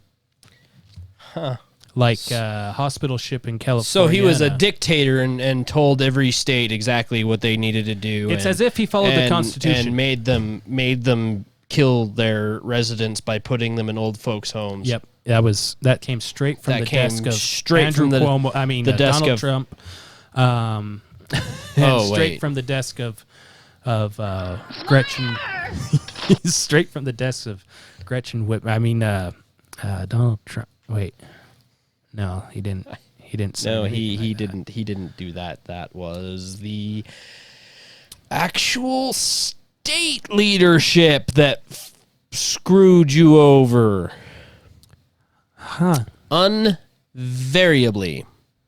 Also, unlike the government that we're supposed to have, these were just mandated. Local ordinance mandates that you wear a mask before entering this store. That's a lovely suggestion that they made for us. Lovely suggestion. That's the law. It's the law. No, it's not a law. It's a mandate. All right. Which house number was it? Which bill number was it in the House? Well, I don't know that. It's because it's not a law. It's because it's not a law. So, yeah. If a business wants to do that on their own accord, fine, whatever. But for businesses and people to be punished for not following a suggestion, that's unconstitutional. Also, with coronavirus, we're getting closer to Easter. Donald Trump, the claim is that Donald Trump said it'll be over by Easter. It's not over. He didn't actually say that. He said he hopes that it would be... I'm just kind of burning through these. We have the clips for them and we'll post them. But we've been recording for a minute, so yeah, it's been a second. I'm burning through.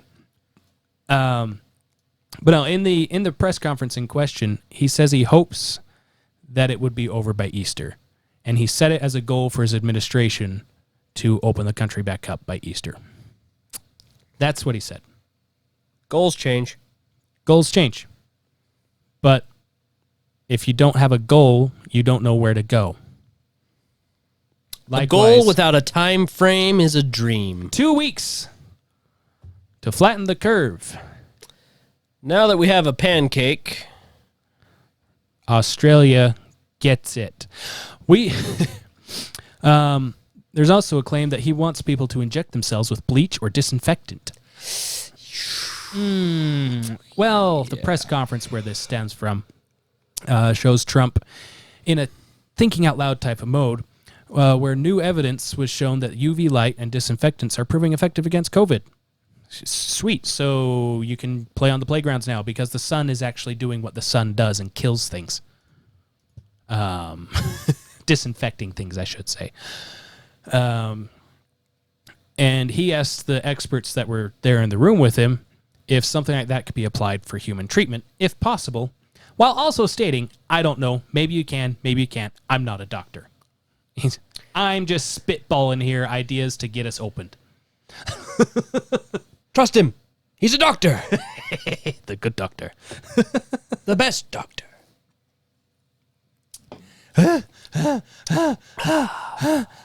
Remember, Kamala Harris did this. This is Kamala's fault. This is Kamala Hair Toes. I mean, Hair Toes. I just picture a little kind of cartoonish drawing of her head with her head and then just feet, little hairy feet with the head on top of the feet. Little hobbit feet. I was picturing her face on the body of a camel with hairy toes. But yeah, that works. Either way. I'll buy it either way. I'll buy it either way. So there's this claim that Donald Trump hates the troops because The Atlantic had an article that says that anonymous sources, 4 of them, that he told them that that they should clap for that. Oh wait. Oh yeah, you mean this, the video evidence? Yes, this is video evidence of him, calling them stupid bastards. And wait a minute. And 2, I appointed Johnson to the academy. I just want you to know that. Let's clap for that, you stupid bastards. Straight face, no laugh. Man, you are a dull bunch. Must be slow here, man. Oh. Huh. That sounded an awful lot like Joe Biden. That didn't sound like. Oh, it's because it was. Oh, that was Joe Biden. Wrong clip. Yeah. You're supposed to show the one of Trump calling this losers and suckers. It was that one. Oh, where's clip. that one? Show that clip. The Atlantic scoured relentlessly to find evidence of that. They got 4 anonymous sources to say that was the case, that he called soldiers who died 4 war. unanimous sources. Unanimous. No. Anonymous. A-N-O-N. Anonymous. Anonymous. Anony mouse. Like that liberal organization, Anonymous. Oh, right. Anomina. Phenomena? Anomina.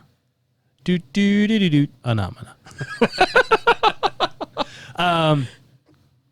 Yeah, they said that Trump called soldiers who died from war are losers and suckers, and they also pointed out that he called off a trip to a World War I cemetery in France because his hair would get bad or something. I don't know. The article he could just change his wig later. It'd be fine. The article was terrible. However, John Bolton, who loves Donald Trump so much that he wrote a book about how much he hates Donald Trump. Isn't he the one that made that song? What was that song? This is the tale, Captain Jack Sparrow. Wasn't that John Bolton? Am I wrong? I think I might be wrong. The wrong John or the wrong Bolton, one or the other. Either way, but it's a good song. But yeah, not at all a friend of Donald Trump's, and would be happy to see him impeached. In fact, he probably actually endorsed impeachment of Donald Trump. I wouldn't be surprised if that was the case. But in his book, that was written before this Atlantic article. Definitely a different John Bolton. Okay. Doesn't have the stash. No, doesn't have the pedo stash. Doesn't have the pedo stash. He was with Trump in the moment spoken of in the article, and he has no recollection of Trump ever saying anything like that. It was the lesser known Michael Bolton that Michael made Bolton. the classic song. Is that his cousin or something? Probably. Yeah. And there's somewhere around a dozen other verified sources. So people that have come out with their names, not anonymously, but say, I am this person. I was there. He did not say that. No such thing. Also, the event in question of visiting a World War I cemetery in France, it was canceled by Trump's security detail due to bad weather, not at the president's request, but rather military aid to Donald Trump. The weather was so bad they were afraid that they wouldn't be able to get the president out in case an emergency happened. And so they said, we're just not going there because we can't guarantee your safety. Yeah, because that's... But the Secret Service and military, they don't do that with the president. That's not a thing. The president is the one that makes the decision. Uh-huh. I mean, technically, yes-ish. However, there are times where the Secret Service... Bush said, was it at 9/11 when he... when his security detail said, "Sir, we really don't want to get charged for breaking orders." Oh, was that when he climbed on the fire truck? No, it was when he tried to make them land Air Force One, and they told him no. and then he was going to order them to, and they said that, and he was like, "Oh, yeah, okay." Just fine. Just hand me another ding dong. Yeah, there are times where the president can say, "No, I'm going to wherever place. I'm doing this, and you're not stopping me." There are also times where Secret Service will just pick up the president and go. Literally, drag him to a bunker, kicking, screaming, whatever. You're going here, and you're gonna like it. Firemen carried, which I pity the poor Secret Service guy that has to do that to Trump. He's what, 7'4" or something like that. Yeah, not fun. Right? It might be also important to point out that the Atlantic, the majority owner of the Atlantic is Laurene Powell Jobs. And she's donated millions of dollars to Biden and other Democratic things. So he's 6'3". 6'3". I thought he was taller than that. Nope, he is 6'3". Huh. All right then. So yeah, that might be pertinent information to know about basically any slander on Trump from the Atlantic. The owner of the Atlantic donates to Biden heavily, and we've got links to things, so you don't have to actually try to search federal records for it. We have the links. There's that. So quid pro quo. That's bad, right? Well, I mean, it's evil. It's the worst thing a person could ever do. Well, most of us do it on pretty much a daily basis. No, like almost exactly on a daily basis. No, I never quit. No, have you ever given someone money in exchange for coffee? Yes. No. Or like a CD, yes. or like a movie or food. If you've ever, that's quid pro quo. If you've ever bought something, you have participated in quid pro quo. Mm-hmm. If you've ever given time to someone and they gave you pizza, that is quid if you pro have quo. a job, you have participated in quid pro quo. Yeah. Quid pro quo, by definition, something that is given in return for something else or accepted as a reciprocal part of an exchange. Everyone, like Mike said, participates in quid pro quo. Senate hearings occurred because Trump had quid pro quo with Ukraine. The hearings produced a lot of he said, she said stuff, almost like the Atlantic article, but in the Senate, which makes it worse.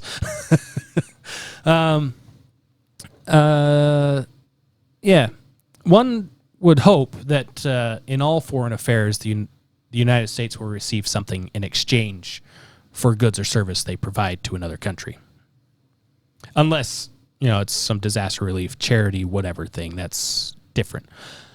But if we're going to say, hey, if you don't nuke us, we'll let you do this. That's quid pro quo. Mm-hmm. Or if you say, hey, we'll trade this oil with you if you trade this commodity with us. That is. Oh, so it's like quo. Trade. Quid pro quo is a legal term for trade. Interesting. So Donald Trump called Ukraine, he said, she said, to establish a trade for goods or services. Now, if it's quid pro quo because it's some nefarious self-gaining thing, that's another thing. But it's not quid pro quo that's bad. It's the using your position of power to enrich yourself. That's the bad. Right. That's the bad. Which the quid pro quo that he was accused of was asking Ukraine to investigate something they were supposedly already investigating. Right? Right. Oh, okay. Yeah. So carry on, do what you're doing, and we'll keep doing what we're doing. Yeah. Huh. We'll stay on. That doesn't really sound like a and trade to me, but okay. If you're still investigating this stuff that's related to a former vice president, let us know if you find anything, because we kind of want to know if we should be prosecuting people that are using their position of power to nefariously gain for themselves or their family. On tonight's Jeopardy, the Biden bonus. A phone call. Speaking of phone calls with nefarious intentions. Yeah, this is It's like they just accuse everybody else of what they're already doing. It's exactly like that, actually. That is how they work. But yeah, so if you listen to this is Joe Biden asking Ukraine, actually I can't remember which phone call this is, but either way, Joe Biden asked Ukraine to get rid of this special prosecutor because they were investigating a company that his son was involved with for mishandling money, so money laundering and other things. And Joe Biden called and asked them to not do that. And until they do, they're going to withhold federal funds from going to Ukraine. And Ukraine was investigating that because federal funds going to Ukraine were disappearing through this company that his son was involved with. So, yeah. And I think this phone call is the follow-up where Ukraine has gotten rid of that special prosecutor, if I remember correctly. Ooh, music.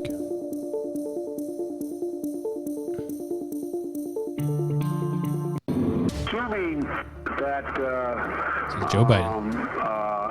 There is a new government and a new prosecutor general, I am prepared to do a public signing of the commitment for the $1 billion. All right. And despite of the fact that we didn't have It's Ukrainian any corruption president. charges, we don't have any information about. So this is him talking about the prosecutor that they just got rid of, the attorney general that they just got rid of. We don't have any charges against him. We don't have any information against him about doing anything wrong. But we got rid of him because you asked us to. And put in this new guy that has all this stuff that we don't like, that was there before, actually, doing all these things. Yeah. Yeah. He doing something wrong. I especially asked him, no, it was the day before yesterday. I especially asked him to resign. Huh. So, yeah. And then... Wait. Here it is. Congratulations on installing the new prosecutor general. It's critical for him to work quickly to repair the damage Shokin did. And I'm a man of my word. And that now that the new prosecutor general's in place, we're ready to move forward in signing that new $1 billion loan guarantee. Oh. That sounds like quid pro quo that they tried to nail Trump on. Yeah, it does. But what do I know? It's just a phone call with the person in question and the party in question. It's only solid evidence. What do I know about that? Okay, good. We're almost done. Almost. We're almost there. Home stretch. A little drink. I'm getting a little parched. I'm already feeling so much better. You should. I'm glad. Getting all of this off of my glad chest. that you feel so much better 3 hours later. Has it been 3 hours? Pretty close. Oh, yeah. Sorry. We're like 2.5, I think. All right, cool. So, Muslim ban. Bad. Yep. Bad. Bad. No, we can't ban the Muslims. Can't ban the Muslims. That's bad. Bad. And on January 27, 2017, Executive Order 13,769. That in and of itself is disgusting. It's disgusting. Yeah, it's disgusting. Just get that out of the way. My biggest complaint with Donald Trump is executive orders. However, his use of executive orders is because Congress is being spineless and corrupt. Words I can't say on air. That I say anyway because they just pop out. And so he has to do something to get something done. It's a mixed bag. I agree with my disagreements. Ah, yes. I find that happening a lot lately. Yes. Starting with Donald Trump. Indeed. So this executive order restricted travel from 7 Middle Eastern countries in the wake of increased terrorist activity from Islamic extremists. This is both in the United States and outside the United States. The majority religion in these countries is Muslim or Islam, and therefore this executive order has been labeled as a Muslim ban by the mainstream media and also slapped Trump with being an anti-Muslim or Islamophobic. However, why did he choose these 7 countries? Well, these countries were picked from various lists made under the approval of the Obama administration, as well as Congress in the years leading up to Donald Trump becoming president. Huh. Oh, okay. Well, Obama picked it, so we should be fine with it, right?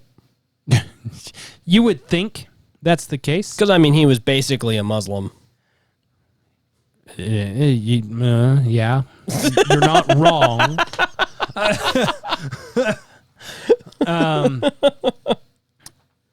Currently, however, due to actions of the Trump administration in the Middle East, Israel and other Middle Eastern countries are coming together for peace talks at the encouragement of Donald Trump. Interesting. Is that why he's been nominated for 2 Nobel Peace Prize? And that two is times for the Nobel Peace Prize? Is that the proper way to say that? That is the reason why he was nominated 3 times, I think, actually. Oh. Thrice. At least 3. I thought the 3rd time was just to one-up Biden. Because wasn't Biden also nominated after Trump? I don't know. But I don't remember. That announcement came Friday last week. And the winner is, so the top candidates were Donald Trump, The WHO, not the band.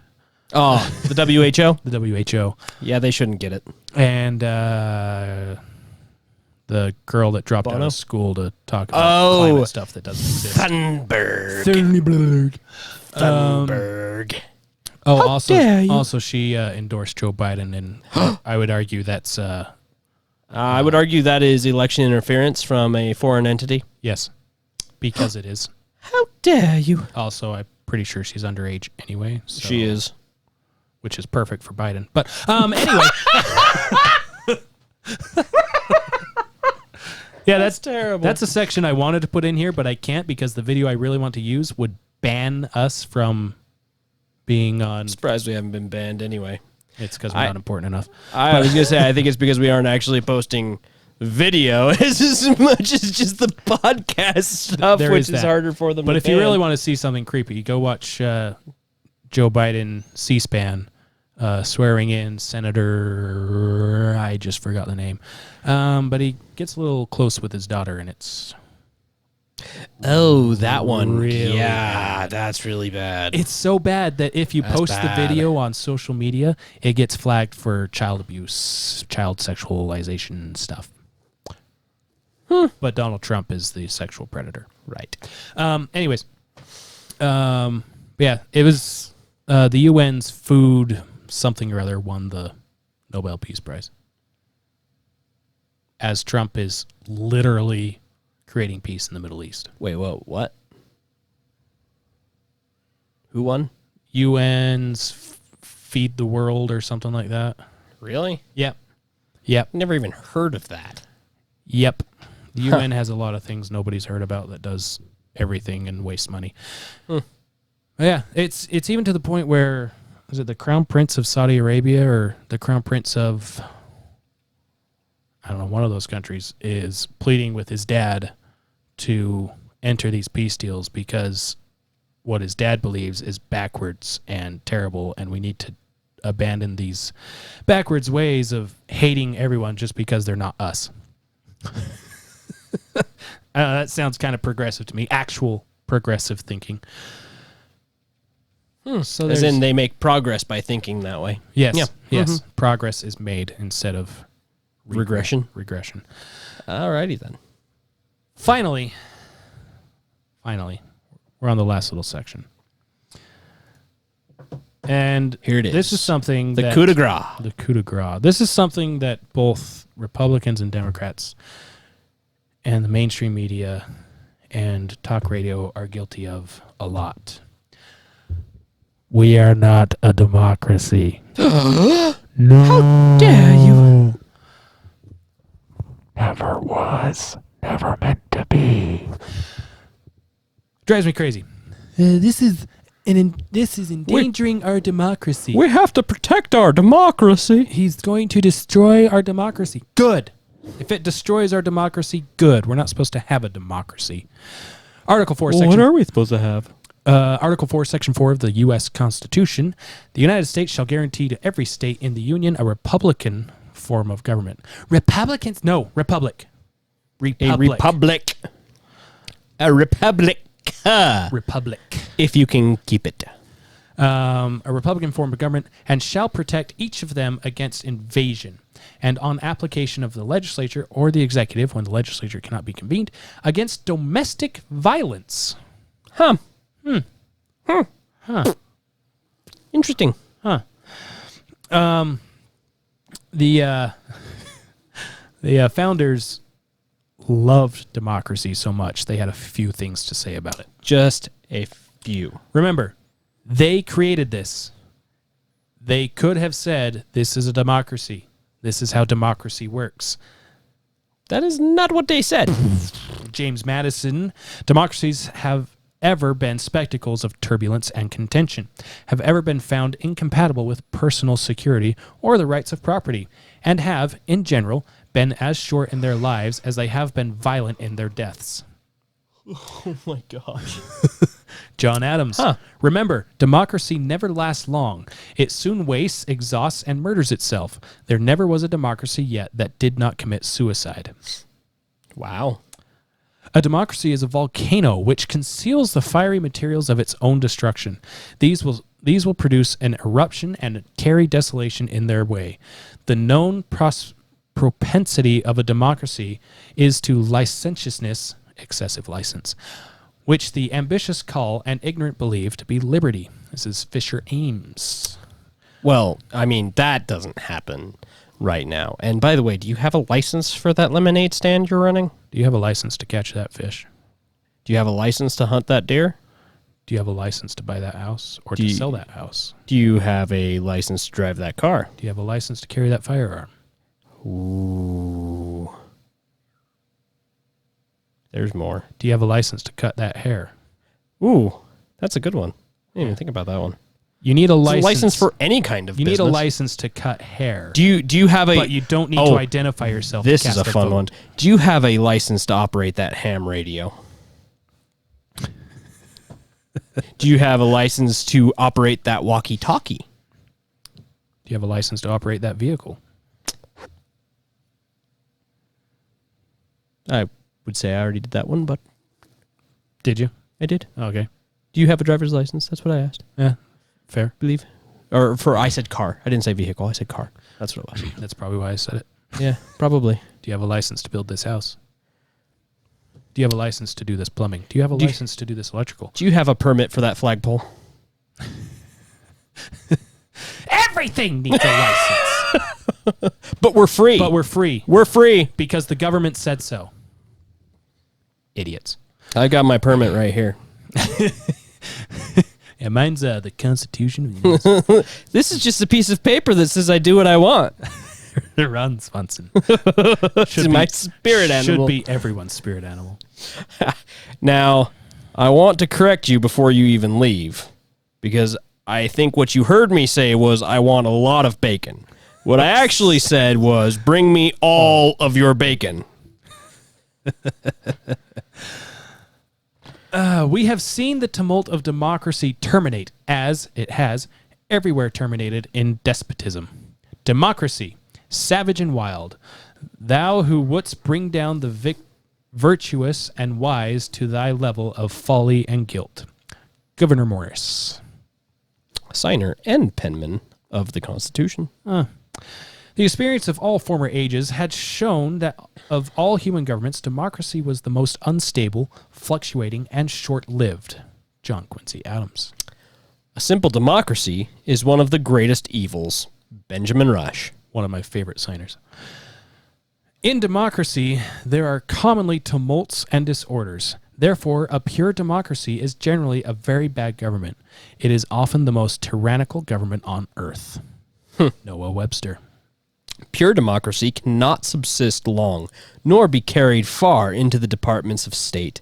It is very subject to caprice and the madness of popular rage. John Witherspoon.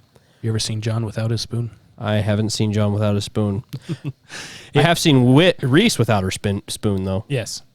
It may generally be remarked that the more a government resembles a pure democracy, the more they abound with disorder and confusion. Zephaniah Swift, author of America's first legal text. So, well, I mean, the founders didn't really have much to go off of. They only had the Republic of Rome and the democracy of Greece. Which one lasted had the biggest success? The Republic of Rome. What caused the Republic of Rome to fall? They switched to a democracy, and then they switched to an autocracy, which, they said that's what happens. Which then ended up getting stabbed in the back. Brutus. Et tu, Brutus. Yeah, so yeah. And this ties into a whole thing we could go off of with voting, whatever stuff, electoral college and all that stuff. We won't, because this is the reason why the electoral college is so important. But that is a story for another time. That's definitely a story for another time. So that's what Kamala Harris did to me. And that's not even all the points either. That's just where I got and decided, all right, that's enough. That was more than enough. This is not an extensive list or complete list of the lies. Neither extensive nor even remotely complete. Yeah, and this is just the stinking lies on Donald Trump. Right now they're doing the whole packing the court thing. Oh, yeah, we didn't even get to the packing the court thing. Yeah. Oh my gosh. He's filling seats. He's packing the court. Yeah, This is their real plan. Seats. This is their real plan is that they're going to lie so much that you can't take the time to weed out all of their lies because there's too many lies. Overwhelm the system. Mm-hmm. But hey, what do I know? I'm just a guy that works at a non-existent manufacturing job in the United States and has some time to do a little research. Well, you're just an engineer. Kind of. Kind of. More a machinist than engineer, but I did go to school for being an engineer. Same difference. I didn't get my license to be an engineer, but I did. You don't have your license? I did take classes on being. You obviously don't know anything if you don't have your license. I know nothing. Incapable of performing the simplest action. Yep. Because you don't have a license. And also, Joe Biden says people don't deserve to know. Voters don't deserve to know if he's going to pack the court. So if you want to vote for someone that doesn't want to tell you what their policies are, you can know what my policies are when you elect me. We have to pass the bill to see what's in it. You have to elect me before you can know what I'll do. Let's see. It worked with the Affordable Care Act. Let's see if it'll work for becoming president. Oh, there's another one that's bound and polished in lies. Lies. A bunch of Pinocchios for that one, even. Anyways, that's our long episode of liars. We did a short episode once. Yeah, last week. Only once. Yeah. We're making up for it now. If you split it, it's about the same.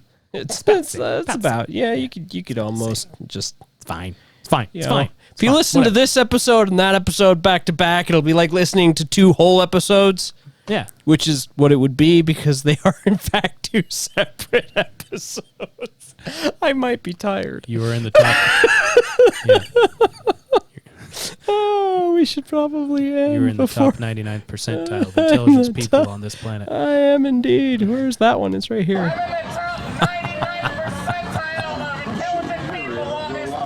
Thank you. You're welcome. And with that, we'll see you next time. Adios.